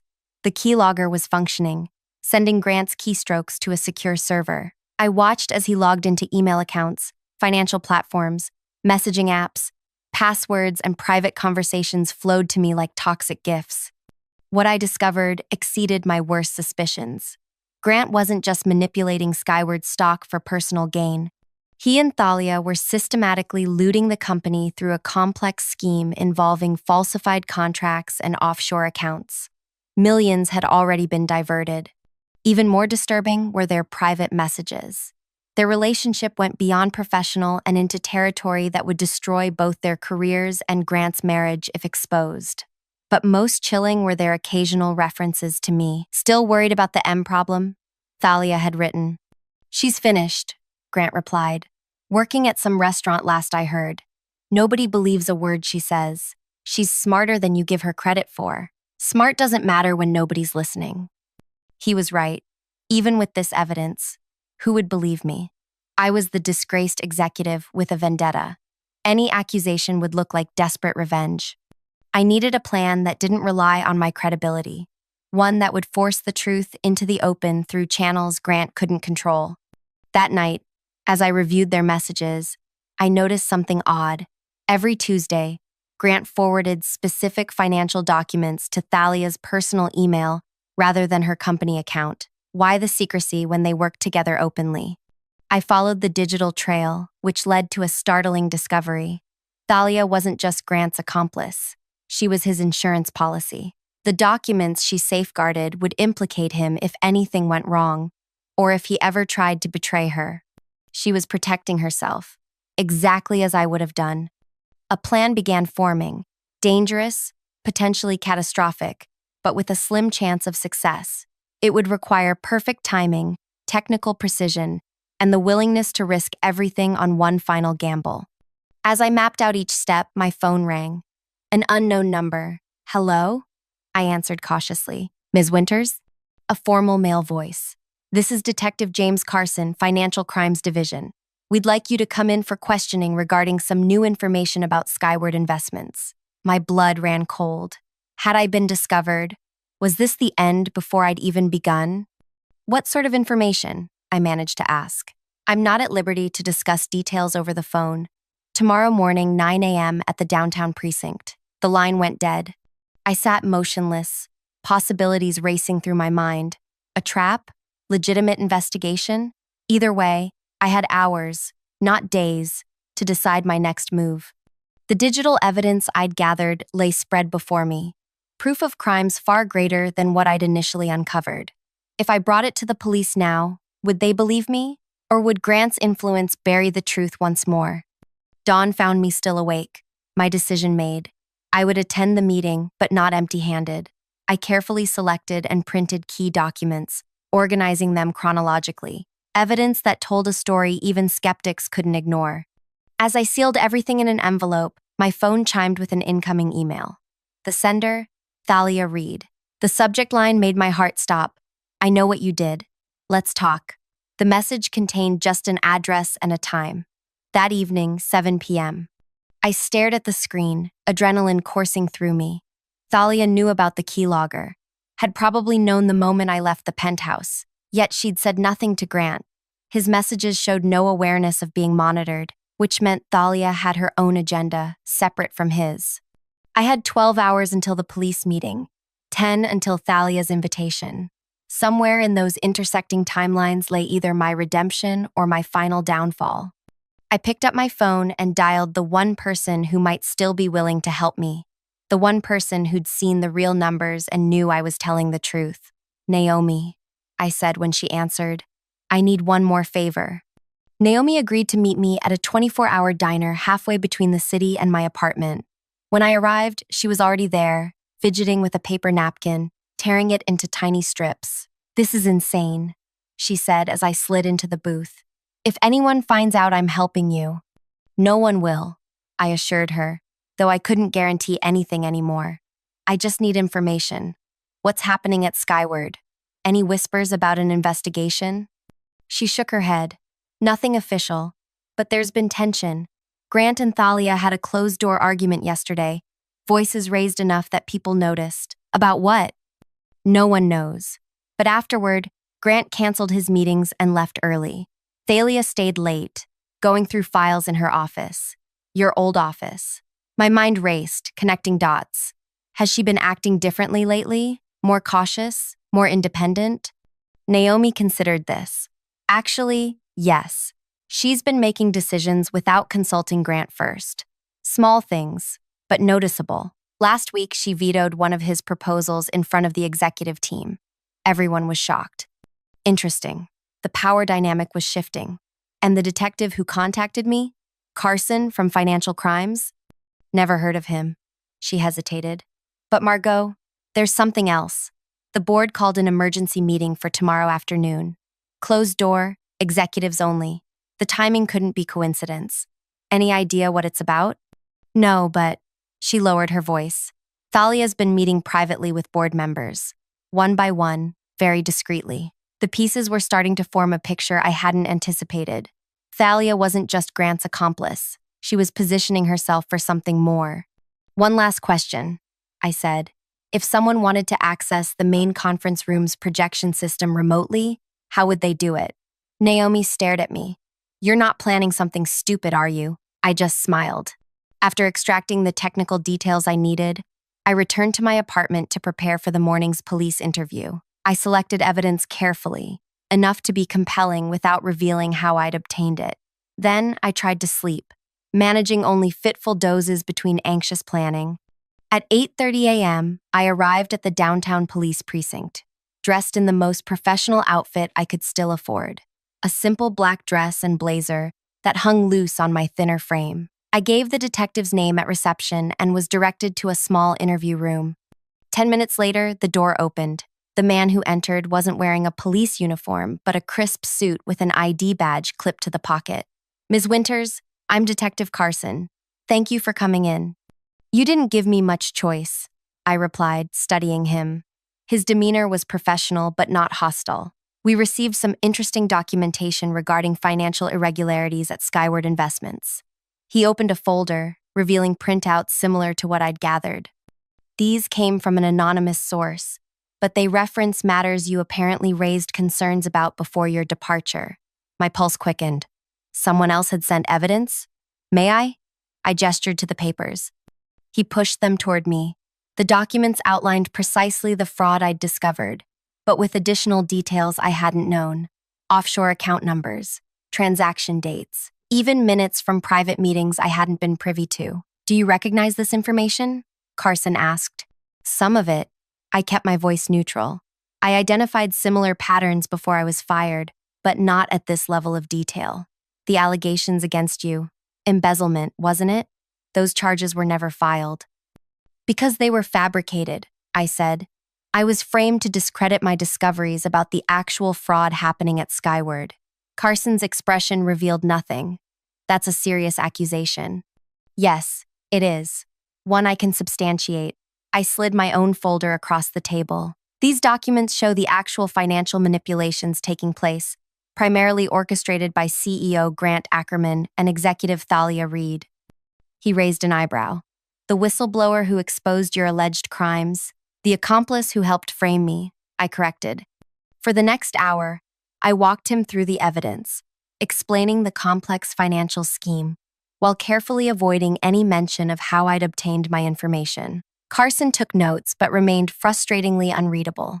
This is compelling, he finally said, closing his notebook. But there are gaps. How did you access these records after being terminated? The question I'd been dreading. I had copies of some documents from my investigation before I was fired. Others came from concerned parties still at the company. Naomi Chen? He asked. My blood froze. I don't know what you mean. Carson sighed. Ms. Winters, we've been investigating Skyward for months. We know Ms. Chen provided you with information. She's not in trouble. In fact, she's been cooperating with us. The floor seemed to shift beneath me. Naomi is working with you? Not initially, but after she was approached by another party at Skyward, she came to us. Another party? My mind was spinning. Who? Carson checked his watch. I think that question will be answered at your 7 p.m. meeting tonight. I stared at him. You know about that? Like I said, we've been investigating for months, more thoroughly than you realize. He gathered his papers. You're not under arrest, Ms. Winters. But I strongly advise you not to leave town or take any independent actions regarding Skyward. Are you saying I should cancel tonight's meeting? He stood. I'm saying we'll be nearby. Whatever you learn, We'd appreciate hearing it afterward. As he left, I sat stunned. The police had been investigating all along. Naomi was cooperating with them. And most puzzling, who else at Skyward had approached Naomi?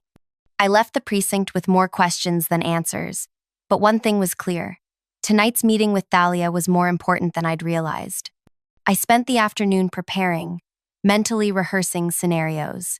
If Thalia was breaking from Grant, she might see me as either a threat or a potential ally. Either way, I needed to be ready. At 6:45 p.m., I arrived at the address she'd provided, a small upscale bar in a boutique hotel far from Skyward's offices, the kind of place where privacy was expected and honored. Thalia was already there, sitting at a corner table nursing a martini.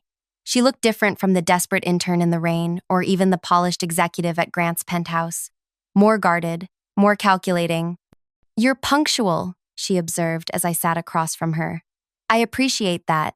What do you want, Thalia?" I asked, skipping pleasantries. A server approached, but she waved them away. "I think we should speak frankly, Margot. We both know you installed surveillance software on Grant's laptop, just as we both know I let you walk out of that penthouse instead of calling security. The question is why?" She took a deliberate sip of her drink. "I've been watching you. The restaurant job, the apartment downgrade, the hair color change. Most people would have crumbled completely after what happened to you. Yet here you are, still fighting. Is this admiration or concern?" I asked coldly. "Pragmatism." She set her glass down. "Grant is becoming a liability. He's getting careless, taking bigger risks. The scheme we created is sustainable only with precision and discipline. He's losing both. So you're worried about getting caught. I'm worried about getting blamed." Her eyes hardened. "Grant has been systematically positioning me to take the fall if things collapse. Similar to what he did with you, but more elaborate." I leaned forward. "Why are you telling me this?" "Because I know you've gathered evidence. I know you've been contacted by the authorities. And I know that tomorrow, the board is meeting to discuss irregularities that have been brought to their attention." "By whom?" A smile played at her lips. "By me." I couldn't mask my surprise. "You're turning on Grant?" "I'm protecting myself." She reached into her purse and withdrew a small drive. "This contains everything. The actual fraud scheme, the plan to frame you, Grant's instructions on how to approach you that day with the fake baby story.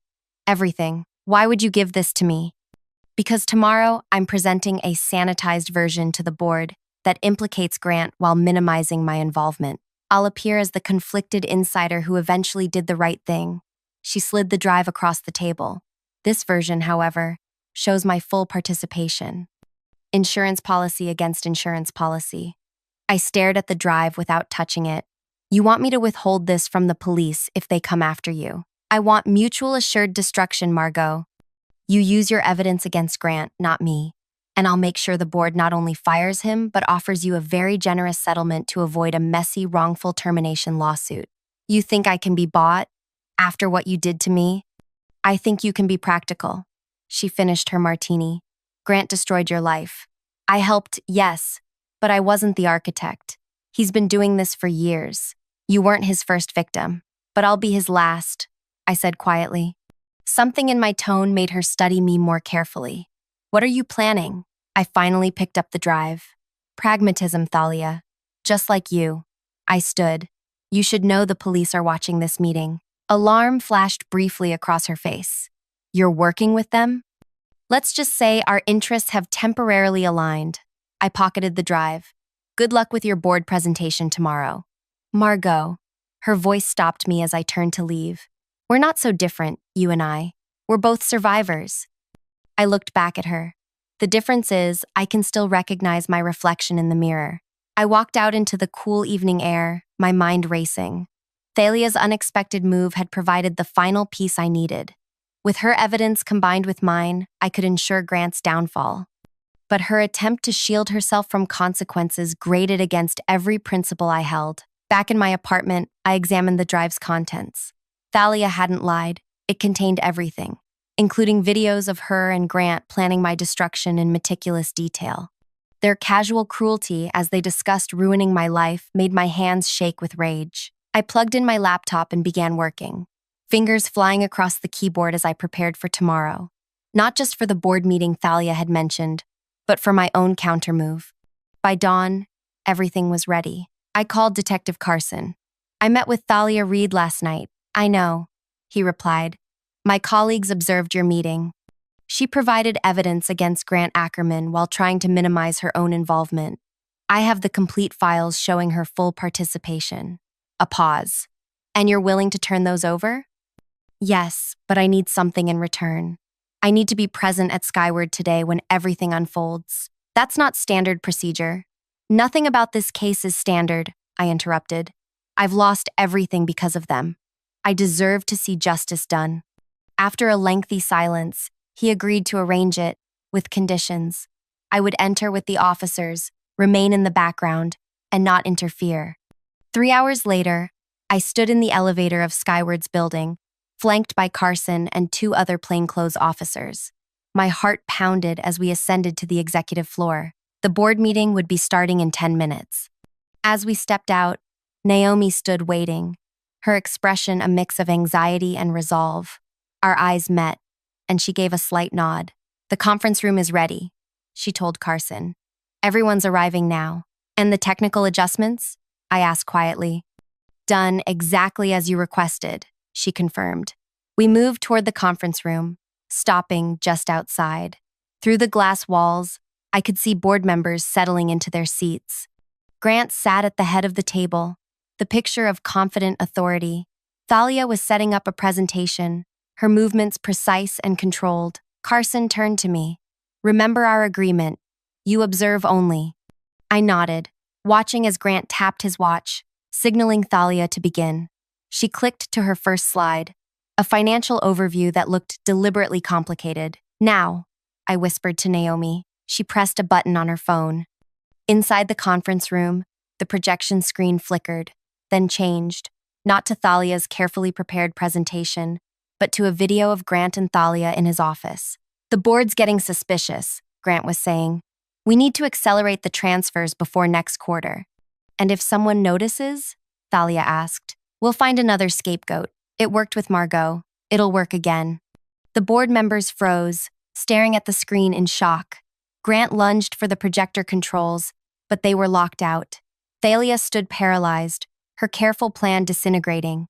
As more incriminating videos played, each showing explicit details of their fraud, their affair, and their framing of me, Carson nodded to his officers. They entered the room, badges displayed. Grant Ackerman, Thalia Reed, we're with the Financial Crimes Division. We need you to come with us for questioning regarding securities fraud and corporate embezzlement. The chaos that erupted was spectacular. Board members shouting questions, Grant trying to delete files on his phone until an officer stopped him. Thalia looking directly through the glass at me, her expression shifting from shock to something like grudging respect. As they were led out, Grant finally noticed me standing in the hallway. Recognition dawned on his face, followed by disbelief, then fury. I simply watched, my expression neutral, as he was escorted past me in handcuffs. "This isn't over," he hissed. "Actually," I replied calmly, "it is." After they were gone, Carson approached me. "That video wasn't part of our evidence collection." "No," I admitted. "That was mine. Remote access to their presentation system is potentially illegal." I met his gaze steadily. "Then perhaps you should arrest me too." He studied me for a long moment, then shook his head slightly. "The board is asking to speak with you." The next hour passed in a blur. The board members, desperate to contain the scandal, offered immediate reinstatement with a promotion, back pay, and a substantial settlement for wrongful termination. I declined the position but accepted the financial compensation. My reputation would be publicly restored with a company-wide announcement and press release. As I left the building, Naomi walked me to the elevator. "What will you do now?" she asked. I smiled for what felt like the first time in months. Start over.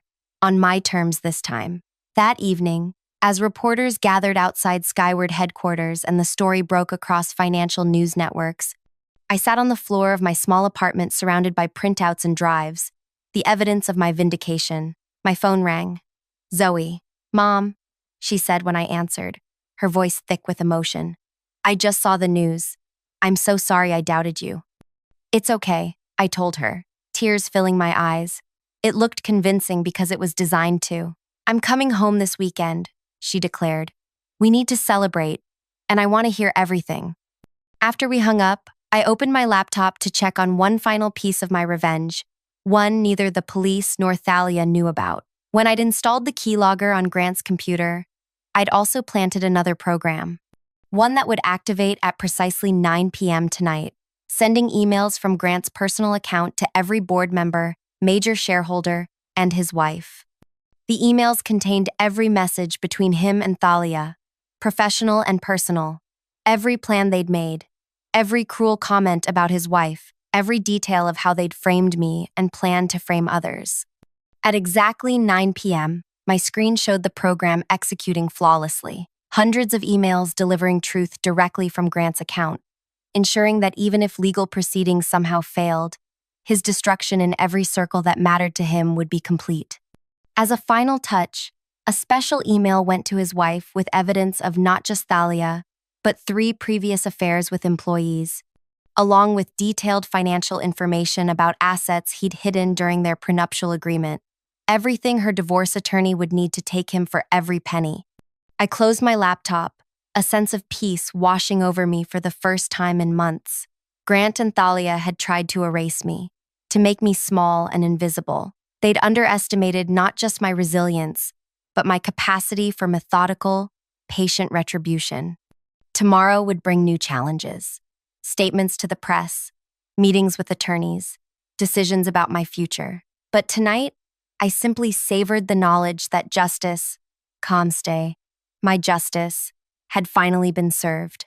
The woman they'd tried to destroy had risen from the ashes, not just to reclaim her life, but to ensure they lost everything they valued in theirs.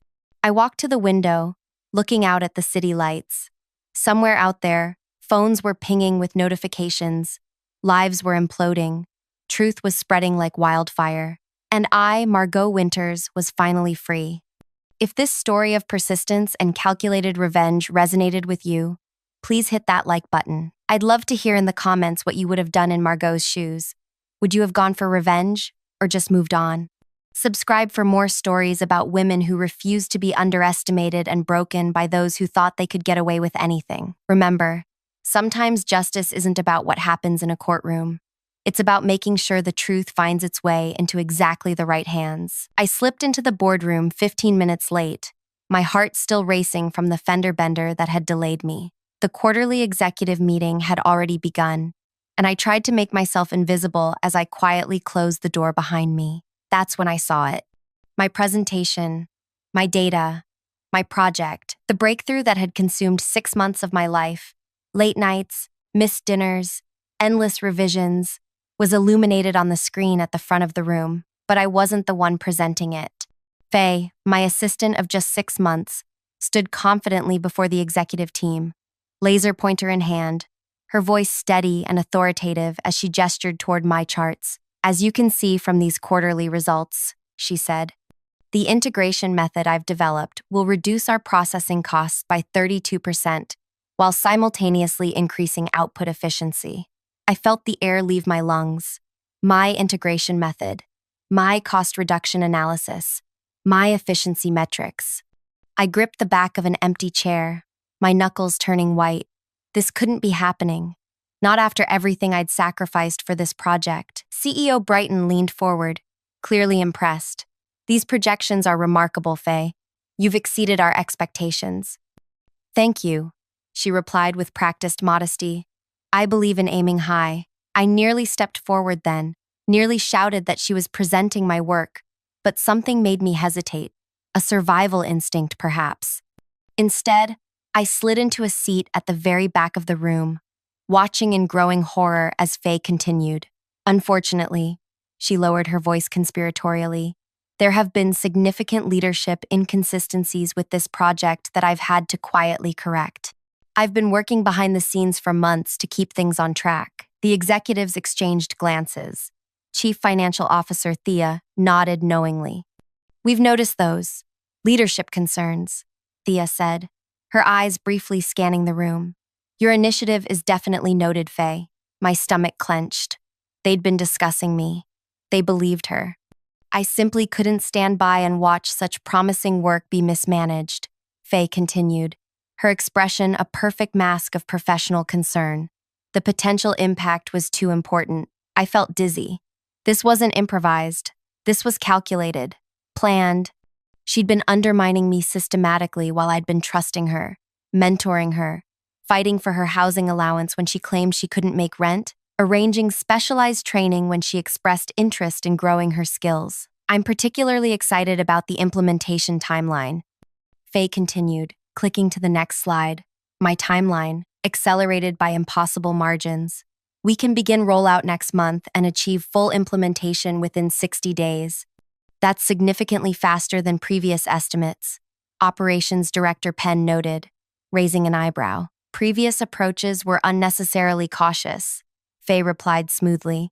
With the right leadership, we can move much more efficiently. The words cut through me like physical pain. For months, I'd carefully explained to these same executives why rushing implementation would risk quality and sustainability. I'd shown them the data. I'd created contingency plans.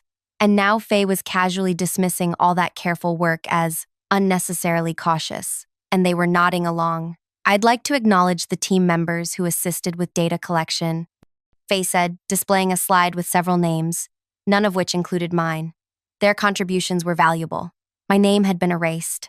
6 months of my innovation, my leadership, my career, gone. The room broke into applause as Faye concluded her presentation. Several executives stood, approaching her with congratulations and follow-up questions. No one noticed me sitting frozen in the back row, my world collapsing around me. I remained there, barely breathing, as the meeting continued to other agenda items. I couldn't process what had just happened. How long had she been planning this? How had I missed the signs? As the meeting concluded, I slipped out before anyone could see me. I needed space to think, to understand what had just happened and what it meant for my future at the company. In the hallway, I heard Brighton's voice around the corner. Faye, I'd like you to join the leadership lunch today. We should discuss your future here. I'd be honored, Faye replied warmly. I ducked into a supply closet as they passed, not ready to face either of them. Through the crack in the door, I caught a glimpse of Faye's face. There was no guilt there, no conflict, only triumph. As their footsteps faded, a cold certainty settled in my chest. This wasn't just about a stolen presentation. This was a calculated takedown. And if I didn't act quickly, it would be complete. But how do you fight back when someone has already convinced everyone that you're the problem? The answer came to me slowly as I stood in that dark closet, my hands trembling with rage and shock. You don't fight, not directly.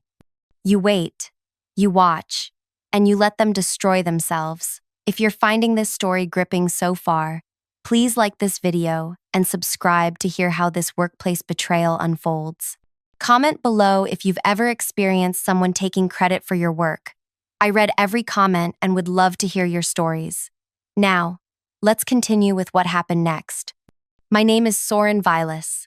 Until that morning, I was the youngest innovation director the company had ever appointed.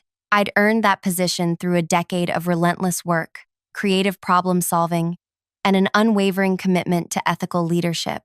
I'd grown up in a small town where people valued honesty above all else. My mother raised me alone after my father died when I was 8. She worked 3 jobs to keep us afloat, teaching me that integrity and perseverance would always win in the end. Good work speaks for itself, she'd say. You don't need to step on others to rise. I'd believed that, I'd lived by it, and for 10 years it had proven true, until Faye Mercer walked into my life. I first met Faye during her interview. She'd been recommended by Weston, one of our vice presidents, who mentioned she had enormous potential. Her resume was impressive: top business school, relevant internships, glowing recommendations. But it was her apparent passion that won me over. I want to learn everything, she'd told me, leaning forward with earnest intensity. I've followed your career, and the innovation you've brought to this industry is exactly what inspired me to pursue this path. I would be honored to learn from you. I was flattered, of course, But more importantly, I saw myself in her, ambitious, eager to prove herself, determined to make a difference. I hired her as my executive assistant the next day. For the first 2 months, Faye was exemplary. She arrived early, stayed late, asked insightful questions, and completed tasks with remarkable efficiency. She organized my chaotic schedule, streamlined our department's communication process, and even created a more effective system for project tracking. The team loved her. "You struck gold with that one," my colleague DM told me over lunch one day. "Most assistants just wait to be told what to do. She actually thinks ahead." I agreed. I began including Faye in more meetings, giving her greater responsibility, introducing her to key stakeholders across the company. I wanted her to grow. I believed in developing talent. When she mentioned struggling with housing costs 3 months in, I personally advocated for her to receive the housing allowance typically reserved for manager-level employees. When she expressed interest in advanced data analysis, I arranged for her to attend an exclusive training program on the company's dime. "You're investing a lot in someone who's just an assistant," Thea, our CFO, remarked after I'd approved Faye's third professional development opportunity. "She won't be just an assistant for long," I replied confidently. "She's going to be a star here. I'm just making sure she has the tools she needs." Thea gave me a curious look. "Just make sure you're not training your replacement," she said. I laughed it off as typical CFO paranoia. Meanwhile, the integration project had become my primary focus. The company needed to revolutionize our processing system to remain competitive, and I developed an approach that could transform our entire operation model. The executive team had given me 6 months to prove the concept, with quarterly updates required. The first 2 quarterly presentations had gone well. The executives were cautiously optimistic but wanted more data before fully committing to the new approach. I understood their hesitation. This was a significant shift that would affect every department. I needed the final quarterly presentation to be irrefutable, compelling enough to secure full funding for implementation. I worked obsessively, often sleeping in my office. Faye frequently joined these late nights, bringing dinner, offering insights, helping refine the presentation. "This is going to change everything," she'd say, her eyes bright with excitement as we reviewed the latest results. "They won't be able to say no." I trusted her completely. She'd become not just my assistant, but my collaborator, my sounding board, someone who seemed to share my vision and values. One evening, about 2 weeks before the final presentation, I returned from a brief coffee break to find Faye at my computer. "Sorry," she said, quickly closing whatever she'd been looking at. "I was just checking if those processing numbers had come in yet." "No problem," I replied, thinking nothing of it. We'd long ago reached the point where such boundaries seemed unnecessary between us. "Any updates from the test run?" "Not yet," she said, gathering her things. "I'm actually heading out a bit early tonight if that's okay. Dinner with an old friend from college."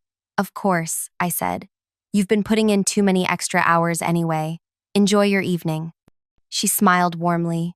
"You're the best boss anyone could ask for, Soren." As she left, I noticed she'd forgotten her notebook, a sleek leather journal she carried everywhere. I picked it up, intending to place it in her desk drawer for safekeeping. It fell open as I lifted it, revealing a page filled with notes. What caught my eye wasn't the content but the heading, "Executive Committee Meeting Notes." A meeting I hadn't been aware of, a meeting my assistant shouldn't have been attending without me. I hesitated, my finger holding the page. Reading someone's private notes felt wrong, against everything I believed about professional respect. But something felt off. I scanned the page quickly and felt my blood go cold. Discussed concerns about Soren's project management, acknowledged leadership weaknesses, suggested more direct oversight. Below that, Brighton receptive to alternative leadership structure. Weston, supporting transition plan. Need to demonstrate clear superiority in next presentation. And finally, underlined twice. Accelerated timeline key to securing position. Promise big, adjust expectations later if necessary. I closed the notebook with shaking hands and returned it to her desk. That night, I couldn't sleep. Was I misinterpreting innocent notes? Was there a reasonable explanation? The next morning, I watched Faye carefully. She was the same as always. Efficient, supportive, enthusiastic about our project. I almost convinced myself I'd misunderstood what I'd read. But then I noticed other things. How she would be absent for stretches without explanation.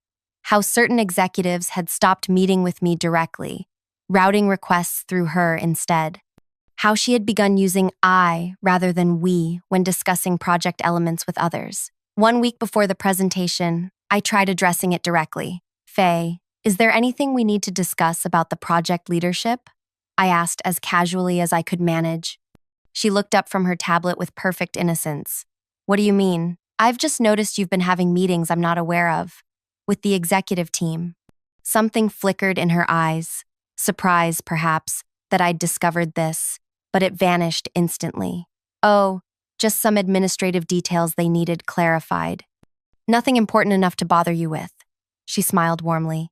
You know how they like to micromanage sometimes. I was just shielding you from the tedious stuff. Her explanation was reasonable, plausible, but something in her tone left me unsettled. Next time, please let me know, I said firmly. As project lead, I should be aware of all communications with executives about our work. Of course, she agreed readily. I should have realized. It won't happen again. The morning of the presentation, I woke to a minor car accident on the highway that delayed me by 15 minutes. I called Faye to let her know. Don't worry, she assured me. I'll let them know you're running late. Everything's set up and ready. I thanked her, relieved to have someone so competent to rely on. Little did I know, those 15 minutes would change everything. Those 15 minutes were all she needed to complete her takeover, to present my work as her own, to position herself as the savior of a project supposedly mismanaged by me, to erase 6 months of my innovation and leadership. As I sat in my office after the presentation, staring at the sudden restriction notifications on my project access, one thought kept circling in my mind. How do you reclaim what was stolen when the thief has convinced everyone it was never yours to begin with? I sat in my office, staring at my computer screen where 3 separate notifications informed me my access to the integration project had been restricted. My project, my innovation, my career-defining work. A message from IT cited temporary security protocols during project transition as the reason. There was nothing temporary about this. Faye had been planning this takeover for weeks, possibly months, and I had been blind to it. A knock at my door startled me. It was DM, my colleague from marketing. Her expression was a mixture of concern and discomfort. I just heard, she said, hovering in the doorway. Are you okay? Heard what exactly? I asked, curious about which version of events was circulating. DM stepped inside, closing the door behind her. That phase taking over the integration project. They're saying you've been struggling with the leadership aspects, that she's been quietly keeping things on track. She winced. I didn't believe it. That doesn't sound like you at all. I nodded slowly, processing this. And what are people saying about today's presentation? That you missed it completely. That Faye had to step in last minute. DM hesitated. Soren, what really happened? I considered my options carefully. Launching into an emotional defense might feel satisfying, but it would likely backfire. People rarely side with someone who appears desperate. I was 15 minutes late due to a car accident on the highway, I said calmly. When I arrived, Faye was presenting my work as her own. She'd apparently informed the executives I wouldn't be attending at all. DM's eyes widened. That's theft. Intellectual theft. You need to report this. To whom? I asked quietly. The executives who just congratulated her? HR, who takes direction from those same executives. She spent months laying groundwork. DM. She's convinced them I'm incompetent while positioning herself as the solution. But it's your work, DM insisted. You have documentation, drafts, emails, which I suddenly can't access, I replied, gesturing to my computer. And even if I could, it would be my word against hers. She's been included in every aspect of the project.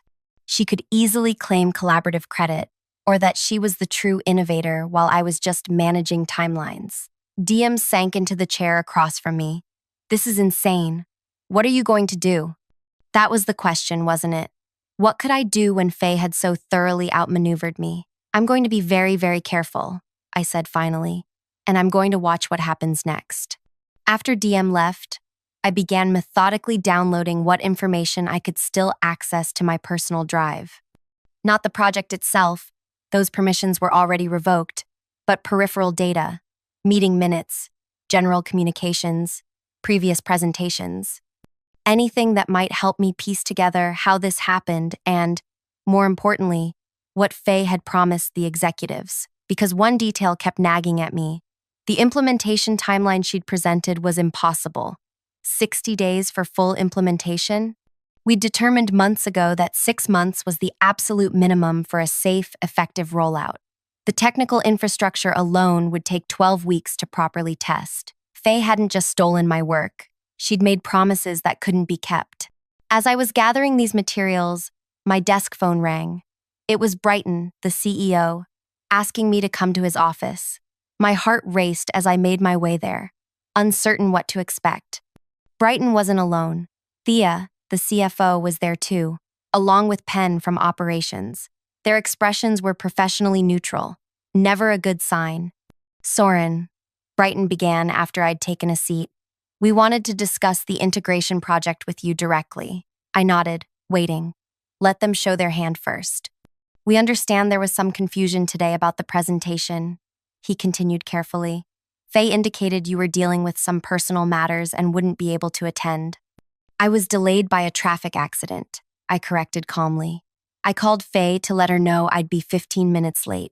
When I arrived, she was presenting the project as her own work.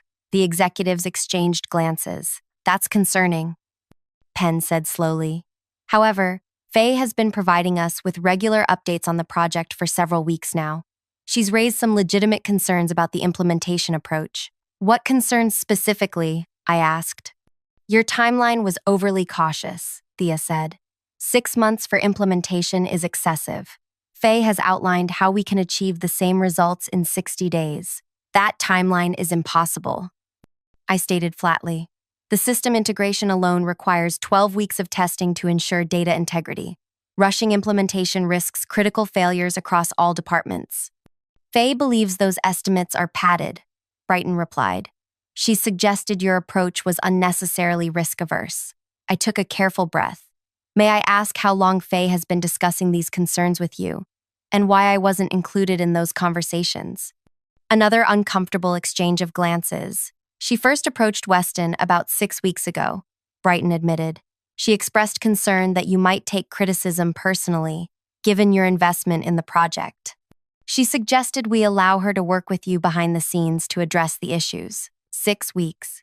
While I was working 16-hour days to perfect this project, Faye had been systematically undermining me. I see, I said, keeping my voice steady. And did anyone consider verifying these concerns with me directly? We intended to discuss it after seeing the final presentation, Penn said. But your absence today raised additional concerns about commitment. The trap was elegant in its simplicity. By making me appear absent for the presentation, Faye had confirmed every doubt she'd planted. What happens now? I asked. We believe the integration project needs new leadership, Brighton said. Faye has demonstrated exceptional initiative and a clear vision for implementation. We're appointing her as project lead effective immediately. I nodded slowly, processing this. And my role? We value your contributions, Thea said smoothly. We'd like you to support the transition, and then perhaps explore other opportunities within the company that might better align with your methodical approach. Translation. I was being sidelined. The project I'd created was being handed to my assistant, and I was being pushed toward the exit. I understand, I said, rising from my chair. Will there be anything else? They seemed surprised by my calm acceptance. They'd clearly expected anger, defensiveness, perhaps even tears, emotional reactions that would further confirm Faye's narrative about my unsuitability for leadership. That's all for now, Brighton said. We'll set up a transition meeting tomorrow. I nodded and left the office, my mind racing. In the hallway, I nearly collided with Faye herself. She was emerging from a meeting room with Weston, both of them laughing about something. Her smile flickered only momentarily when she saw me, then returned with practiced warmth. Soren, I was just looking for you. Do you have a moment to discuss the transition timeline? The audacity was breathtaking. Of course, I replied with professional courtesy. Your office? Or mine? Mine might be better, she said. I have all the updated materials there. Her office, which until this morning had been a small workspace adjacent to mine, suitable for an assistant. She'd already moved into a larger office down the hall, one previously occupied by a senior manager who'd left the previous month. She'd been planning this down to the office arrangements.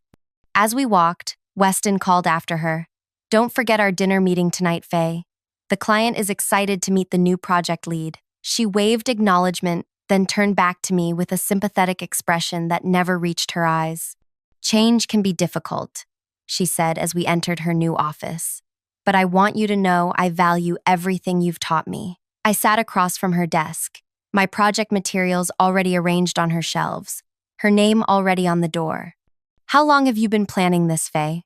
I asked quietly. She tilted her head, considering whether to maintain the pretense. Then she shrugged slightly. Does it matter? It's done. I'm curious about the strategy, I said. Professional interest, you might say. A small, satisfied smile played at her lips. From the beginning, if you want the truth. The moment I researched you before my interview, I knew you were the perfect stepping stone. Brilliant but trusting. Innovative but conflict-averse. You create value but don't know how to claim it. She leaned forward. People like you invent things. People like me turn those inventions into power. And the impossible timeline? 60 days for full implementation? By the time anyone realizes it can't be done in 60 days, I'll have established my position, she said dismissively. I'll cite unforeseen technical complications, adjust expectations, and still deliver faster than your overcautious 6-month timeline.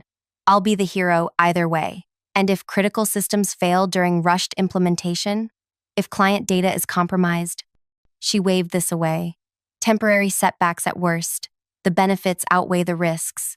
The risks to whom? I asked. The company? The clients? The employees whose jobs depend on these systems functioning properly? Something hardened in her expression. Business isn't personal, Soren. That's always been your problem. You care too much about hypothetical consequences and not enough about winning. She checked her watch. Now, about the transition. I'll need all your notes on client relationships by tomorrow morning, and I'd appreciate if you'd clarify any questions from the team, confirming my leadership. The sheer calculating coldness of it left me momentarily speechless. She wasn't just stealing my work. She was expecting me to facilitate the theft. Of course, I finally replied, rising from my chair. Business isn't personal, after all. Her smile returned victorious. I'm glad we understand each other. As I walked back to my office, a strange calm settled over me. The shock was fading, replaced by something colder and more focused. Faye had revealed something crucial in our conversation. She didn't just want my project. She wanted me to validate her takeover, to publicly accept her authority, to transfer my relationships and knowledge to her. She needed my cooperation more than she was admitting, and that gave me leverage. Over the next few days, I maintained a careful facade of resigned acceptance. I attended the transition meetings, answered technical questions when asked, and began clearing personal items from my office. To all outward appearances, I was preparing for my professional demise with quiet dignity. But beneath this compliant exterior, I was meticulously documenting everything. Every impossible promise Faye made to executives, every technical specification she didn't fully understand but claimed mastery of, every client relationship she was rushing to establish without understanding the history or context. I watched as she accelerated timelines, bypassed testing protocols, and dismissed warnings from the technical team. I noticed how she isolated team members who raised concerns, replacing them with people who wouldn't question her judgment. I observed her growing confidence as executives praised her bold leadership and decisive action. 1 week into her leadership, the first cracks appeared.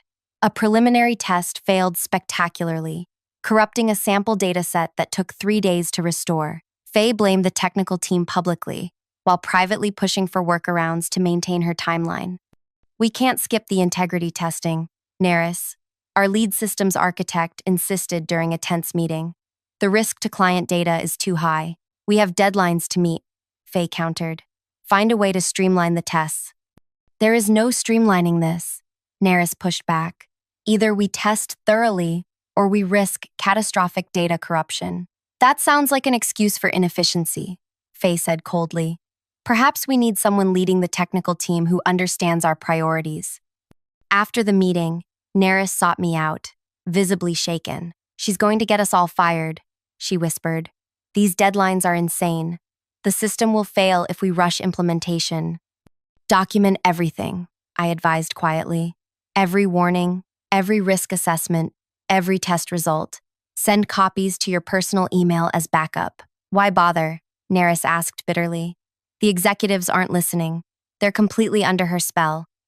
They won't be forever, I said, especially when promises aren't kept. By the end of the second week, Faye had committed to 3 major clients that their portions of the integration would be completed within 30 days. She'd promised the board a preliminary success report by the same deadline. She'd begun taking credit for additional innovations that had nothing to do with the original project. She was overreaching, dramatically. Meanwhile, I had accepted lunch invitations from 2 competing companies, making sure word would get back to Faye that I was exploring options elsewhere. As expected, this accelerated her efforts to solidify her position before I could potentially poach the project for a competitor. In her haste, she made her first major tactical error. She scheduled a comprehensive presentation for all major stakeholders, executives, key clients, department heads, to unveil the accelerated implementation strategy in its entirety. A high-visibility event where she would publicly commit to timelines and deliverables. An event where any failure would be equally visible. The day before this crucial presentation, I submitted my official resignation letter, effective in 2 weeks. Within an hour, Faye was in my office. Her expression a mixture of triumph and suspicion. Giving up? She asked, waving the resignation letter. Accepting reality, I replied calmly. The integration project was my primary responsibility here. Without it, there's no reason for me to stay. She studied me carefully, looking for signs of deception or hidden agendas. Where are you going? She asked finally. I'm considering options, I said vaguely. Several companies have expressed interest. Her eyes narrowed slightly. Competitors? I shrugged. I haven't made any decisions yet. You understand that any attempt to replicate my integration approach elsewhere would constitute intellectual property theft, she said, the warning clear in her tone. The audacity almost made me laugh.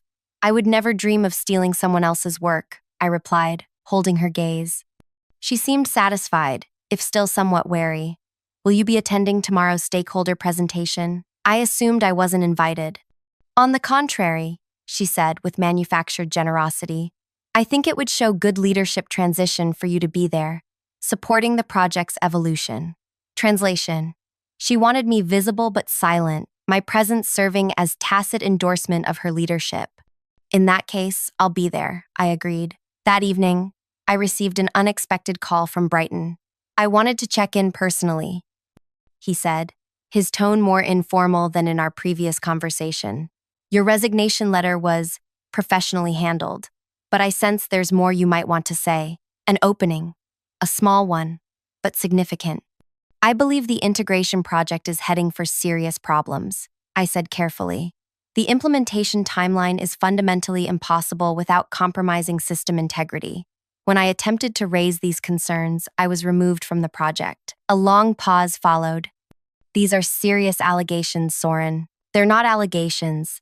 They're professional assessments based on technical realities, I corrected gently. The stakeholder presentation tomorrow will include commitments that cannot be fulfilled without significant risk to client data and system functionality. Another pause. What would you suggest at this point? He asked finally. I can't tell you what to do, I replied. But if I were in your position, I would listen very carefully to what's promised tomorrow, and I would have contingency plans ready when those promises prove impossible to keep. After we hung up, I sat in my darkened apartment, reviewing my own contingency plans. Brighton's call suggested the first hairline fractures in Faye's carefully constructed narrative. He was uncertain enough to reach out directly, bypassing both Faye and HR protocols. It wasn't much, but it was something. A small opening in the fortress she'd built. Tomorrow would determine whether that opening was enough. The stakeholder presentation was scheduled for 10 a.m. in the main conference center. I arrived early, choosing a seat toward the back where I could observe without being immediately visible. Gradually, the room filled with executives, department heads, key technical staff, and representatives from our major client companies. Faye worked the room masterfully, greeting each person with personalized attention, projecting absolute confidence. She dressed impeccably in a power suit that eerily mimicked Brighton's signature style, a subtle visual alignment with the company's leadership. As the presentation began, I watched the faces around me, the executives, eager for the promised revolutionary results, the clients, excited about accelerated timelines, the technical team, tense with the knowledge of what was being promised versus what was possible, and Faye, radiant with triumph as she stood before them all, presenting detailed timelines, technical specifications, and business projections, ACL, all impossible, all destined to fail, and all stolen from my work, but stripped of the safety measures and realistic timeframes I'd built in. I remained perfectly still, my expression neutral, as she confidently promised deliverables that would require breaking the laws of physics to achieve. I made no reaction when she claimed proprietary innovations that I had developed. I showed no emotion when she presented implementation schedules that bypassed critical safety protocols. I simply waited. And then, as she opened the floor for questions, the moment I'd been anticipating arrived. Linval, the CEO of our largest client company, stood up. "So, our product launch on the 15th is confirmed? Your previous message guaranteed it." "Absolutely," Faye nodded confidently. Orla from our second largest client rose next. "And our specifications require the enhanced security capabilities you promised? The ones that exceed industry standards?" "Of course," Faye assured her smoothly. "Those enhancements are central to our approach." Then Kai, representing our newest major client, stood. "We've already announced our expansion based on your guaranteed timeline. Our shareholders have been informed of the integration date. There can be no delays. As I've promised, we'll deliver," Faye said, her smile unwavering. From my seat, I could see Naris and the technical team exchanging alarmed glances. These weren't general promises anymore. These were specific commitments with precise dates and deliverables, being confirmed on the record in front of everyone who mattered. Penn, our operations director, frowned slightly. "These timelines don't align with the capacity discussions we had last quarter. I've developed innovative workarounds," Faye insisted. "Can you explain those workarounds in technical detail?" Penn pressed. "The integration points you're describing typically require extensive testing phases." This was the moment. The technical question she couldn't answer without revealing either her ignorance or the impossibility of her promises. As Faye began a circular explanation, heavy on business jargon, but light on technical specifics, I saw Brighton watching her with growing concern. He glanced around the room, his eyes eventually finding me in the back row. The fortress was beginning to crumble. Faye's explanation grew increasingly convoluted as she attempted to answer Penn's technical question. I could see the confusion spreading across the room, executives exchanging glances, technical team members shifting uncomfortably, clients leaning forward with growing concern. "Perhaps a specific example would help," Penn suggested, his tone professional but pointed. "Walk us through how you'll achieve the security integration for Orla's specifications while maintaining the accelerated timeline." Faye smiled confidently, but I noticed a slight tension around her eyes. "Of course, we'll utilize advanced parallel processing to compress the testing phase while maintaining integrity checks through automated validation sequences." It sounded impressive if you didn't understand the technical impossibility of what she was describing. Several members of the technical team were now openly exchanging alarmed looks. "That's not possible with our current infrastructure," Naris said suddenly, unable to contain herself. "Parallel processing can't replace sequential security validation without compromising data integrity." "I've developed proprietary methods to overcome those limitations," Faye countered smoothly. "Methods that weren't previously considered." "What methods specifically?" Brighton asked, his expression now openly concerned. As Faye launched into another jargon-heavy, substance-light explanation. I saw the precise moment when doubt began to crystallize in the room. The technical team was now visibly distressed. The clients were exchanging troubled glances. The executives were beginning to realize they'd been sold impossible promises. Brighton's eyes found mine again across the room. He gave a nearly imperceptible nod. "Soren," he called out, interrupting Faye mid-sentence. "You were the original project lead. In your professional assessment, is this implementation timeline feasible?" The room fell silent. All eyes turned to me. This was the moment I'd been waiting for. The moment when Faye's carefully constructed house of cards would either collapse entirely or somehow remain standing despite the growing winds of doubt. I stood slowly, feeling the weight of every gaze. Faye's expression was a fascinating mix of confidence and barely concealed panic. "The timeline as presented is not technically feasible," I said clearly. "The integration points require sequential testing that cannot be compressed beyond certain physical limitations. Attempting to bypass these requirements would create significant risks to data integrity and system functionality." Murmurs spread through the room. Faye's smile hardened. "With all due respect," she interjected, "that assessment reflects the overly cautious approach that necessitated leadership changes on this project. Innovation requires bold action. Innovation also requires technical feasibility," I countered calmly. "Bold promises don't change the underlying technical requirements."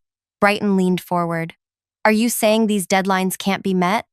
"Not as presented," I confirmed. "Not without compromising system integrity in ways that would create unacceptable risks for our clients." Linval, our largest client, stood again. "What kind of risks are we talking about?" "Data corruption, security vulnerabilities, system instability," I listed. "In the worst case, complete integration failure that could affect your existing systems." The room erupted in concerned conversations. Faye attempted to regain control, her voice rising slightly. "These are worst-case scenarios that assume traditional approaches. My methodology—" "What methodology?" Naris interrupted. "We've been asking for specific technical plans for 2 weeks and receiving only generalities and accelerated deadlines. The technical details are complex," Faye began. "Yet you've had no trouble making specific promises to clients," Penn observed. Brighton raised his hand, silencing the room. "This is concerning. Very concerning." He turned to me. "Soren, you've been working on this project from the beginning. Is there any viable path forward that could satisfy our clients' needs?" This was the opening I'd been waiting for. Not just to expose Faye's deception, but to salvage the project itself. To transform this moment from pure revenge into something constructive. "Yes," I said. "There is." I moved to the front of the room, aware of Faye's tightly controlled expression as I passed her. I connected my tablet to the presentation system, and my contingency plan appeared on screen. This is a revised implementation approach that maintains the core innovations of the original project while establishing realistic timelines. It won't deliver everything in 60 days, but it will provide phased implementation with guaranteed deliverables at each stage. I walked through the plan methodically, highlighting how each client's most critical needs would be addressed first, with complete integration following a responsible timeline. This approach reduces risk while still accelerating our original 6-month timeline to 4 months. It's ambitious but technically sound. The room grew quiet as I finished. Brighton looked to the clients. "Would this phased approach work for your needs?" After some discussion, all 3 client representatives agreed that the revised timeline would be acceptable if the critical first phase deliverables were guaranteed. "They can be," I confirmed. "We've already completed the foundational work. What we can't do is rush the integration points without creating unacceptable risks." Brighton nodded slowly, then turned to Faye. "How do you respond to this alternative approach?" Her composure was remarkable, even now. "It's unnecessarily conservative." "My approach?" "Your approach doesn't actually exist, does it?" Brighton interrupted, his tone hardening. "There are no proprietary methods or innovative workarounds, are there?" The room went completely still. Faye straightened, adjusting her strategy in real time. "The technical details need refinement, certainly. But the vision, is stolen," Neris said flatly. "The entire project was Soren's work. The technical architecture, the integration approach, everything. You just removed the safety measures and doubled the speed. Faye's eyes narrowed. That's a serious accusation. It's the truth, Neris insisted, looking around the room for support. Other team members nodded in agreement. Brighton turned to me. Soren, is this accurate? Was the project taken from you? I met his gaze directly. I was 15 minutes late to the quarterly presentation due to a traffic accident. When I arrived, Faye was presenting my work as her own. She had already been meeting with executives for weeks, positioning herself to take over the project. That's absurd, Faye countered. I've been developing this approach independently for months. Soren is simply bitter about being replaced due to his ineffective leadership. There's an easy way to settle this, I said calmly. I turned to Brighton. 3 weeks ago, I submitted a comprehensive technical document detailing every aspect of the integration project, including risk assessments and alternative approaches.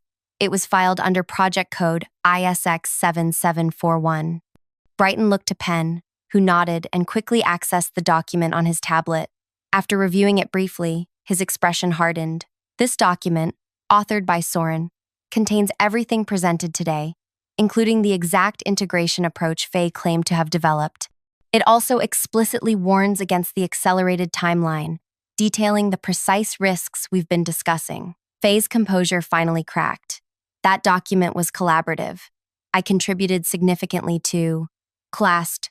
You're not listed anywhere as a contributor, Penn interrupted, showing the document metadata, and it was created months before you raised concerns about Soren's leadership. The room fell silent again as the full scope of the deception became clear. Brighton's expression was thunderous. Faye, please wait in my office. We'll discuss this privately. He turned to the clients. I apologize deeply for this situation. We will proceed with Soren's phased implementation plan, with additional resources allocated to ensure we meet the critical first phase deadlines. As the meeting reorganized around implementing my contingency plan, Faye gathered her materials with rigid control, her eyes meeting mine briefly as she left. There was no remorse there, only cold fury at having been outmaneuvered. In that moment, I felt no satisfaction, no vindictive joy, only a profound weariness and a determination to salvage what mattered. A project that could genuinely benefit our clients and company if implemented correctly. The next 3 hours were spent in detailed technical discussions, rebuilding trust with clients, and realigning the team around realistic goals. By the time we finished, a viable path forward had been established, with my leadership reinstated and additional resources allocated to ensure success. As I was gathering my notes, Brighton asked me to join him in his office. I steeled myself, uncertain what to expect. He was alone when I entered, Faye nowhere to be seen. She's been escorted from the building, he said, answering my unspoken question. Her employment has been terminated, effective immediately. Legal is reviewing whether further action is warranted regarding her misrepresentations to clients. I nodded, feeling a complex mix of emotions. I owe you an apology, Brighton continued. I should have verified her claims directly with you. I allowed myself to be manipulated. She was very convincing, I acknowledged. That's no excuse. Good leadership requires due diligence, not just accepting what sounds promising. He sighed heavily. The question now is whether you're still planning to resign. I considered this carefully. What happens with the integration project? It's yours, obviously, with whatever resources you need to implement it properly. He paused, and I'd like to discuss a promotion to Innovation Director for the entire division. We need leadership that values both innovation and integrity. The offer was unexpected. After everything that had happened, I'd been prepared to walk away completely. I'll need time to consider it, I said honestly. Of course. He hesitated, then asked the question that clearly troubled him most. How did you know? How did you know exactly how this would play out? I thought about Faye's fundamental miscalculation. Inamakis, her belief that in business, winning was all that mattered, regardless of whether what you promised was actually possible. I didn't force anything to happen today, I said carefully. I simply created a space where the truth could emerge. Technical reality doesn't bend to ambition or manipulation. The laws of physics apply even in corporate boardrooms. Brighton nodded slowly. A lesson we won't forget. The question is whether you're willing to stay and help us remember it. As I left his office, I passed the now empty workspace that had briefly been Faye's executive office. The nameplate had already been removed. The space returned to neutrality, as if she had never existed here at all. My phone buzzed with a text from Naris. Team gathering at Luca's after work. We're celebrating the return of sanity. You coming? I smiled slightly. Perhaps there was something worth rebuilding here after all. In the end, Faye's fundamental error wasn't stealing my work or making impossible promises. It was believing that perception could permanently override reality, that if you controlled the narrative skillfully enough, you could make others believe anything, indefinitely. But reality always reasserts itself eventually. Data integrity requirements don't vanish because they're inconvenient. Technical limitations don't disappear through confident presentations. Truth finds its way to the surface, especially when someone is patient enough to create the conditions for it to emerge. As I walked toward the elevator, I passed the conference room where other teams were working. Through the glass, I could see people collaborating, challenging ideas respectfully, building on each other's strengths. That was how real innovation happened, not through manipulation and theft, but through genuine collaboration and integrity. My revenge, if you could call it that, hadn't been about destroying Faye. It had been about creating a moment of clarity where truth became undeniable, where promises collided with reality in front of everyone who mattered. Sometimes the most effective response to deception isn't a counter-deception, but simply a patient commitment to truth. Sometimes you don't need to fight fire with fire. You just need to wait for the fire to run out of oxygen. And sometimes, the best revenge isn't revenge at all. It's restoration. If this story resonated with you, please hit the like button and subscribe for more powerful workplace narratives. Have you ever faced a situation where patience and truth prevailed over manipulation? Share your experiences in the comments below. Your story might help someone else facing a similar challenge.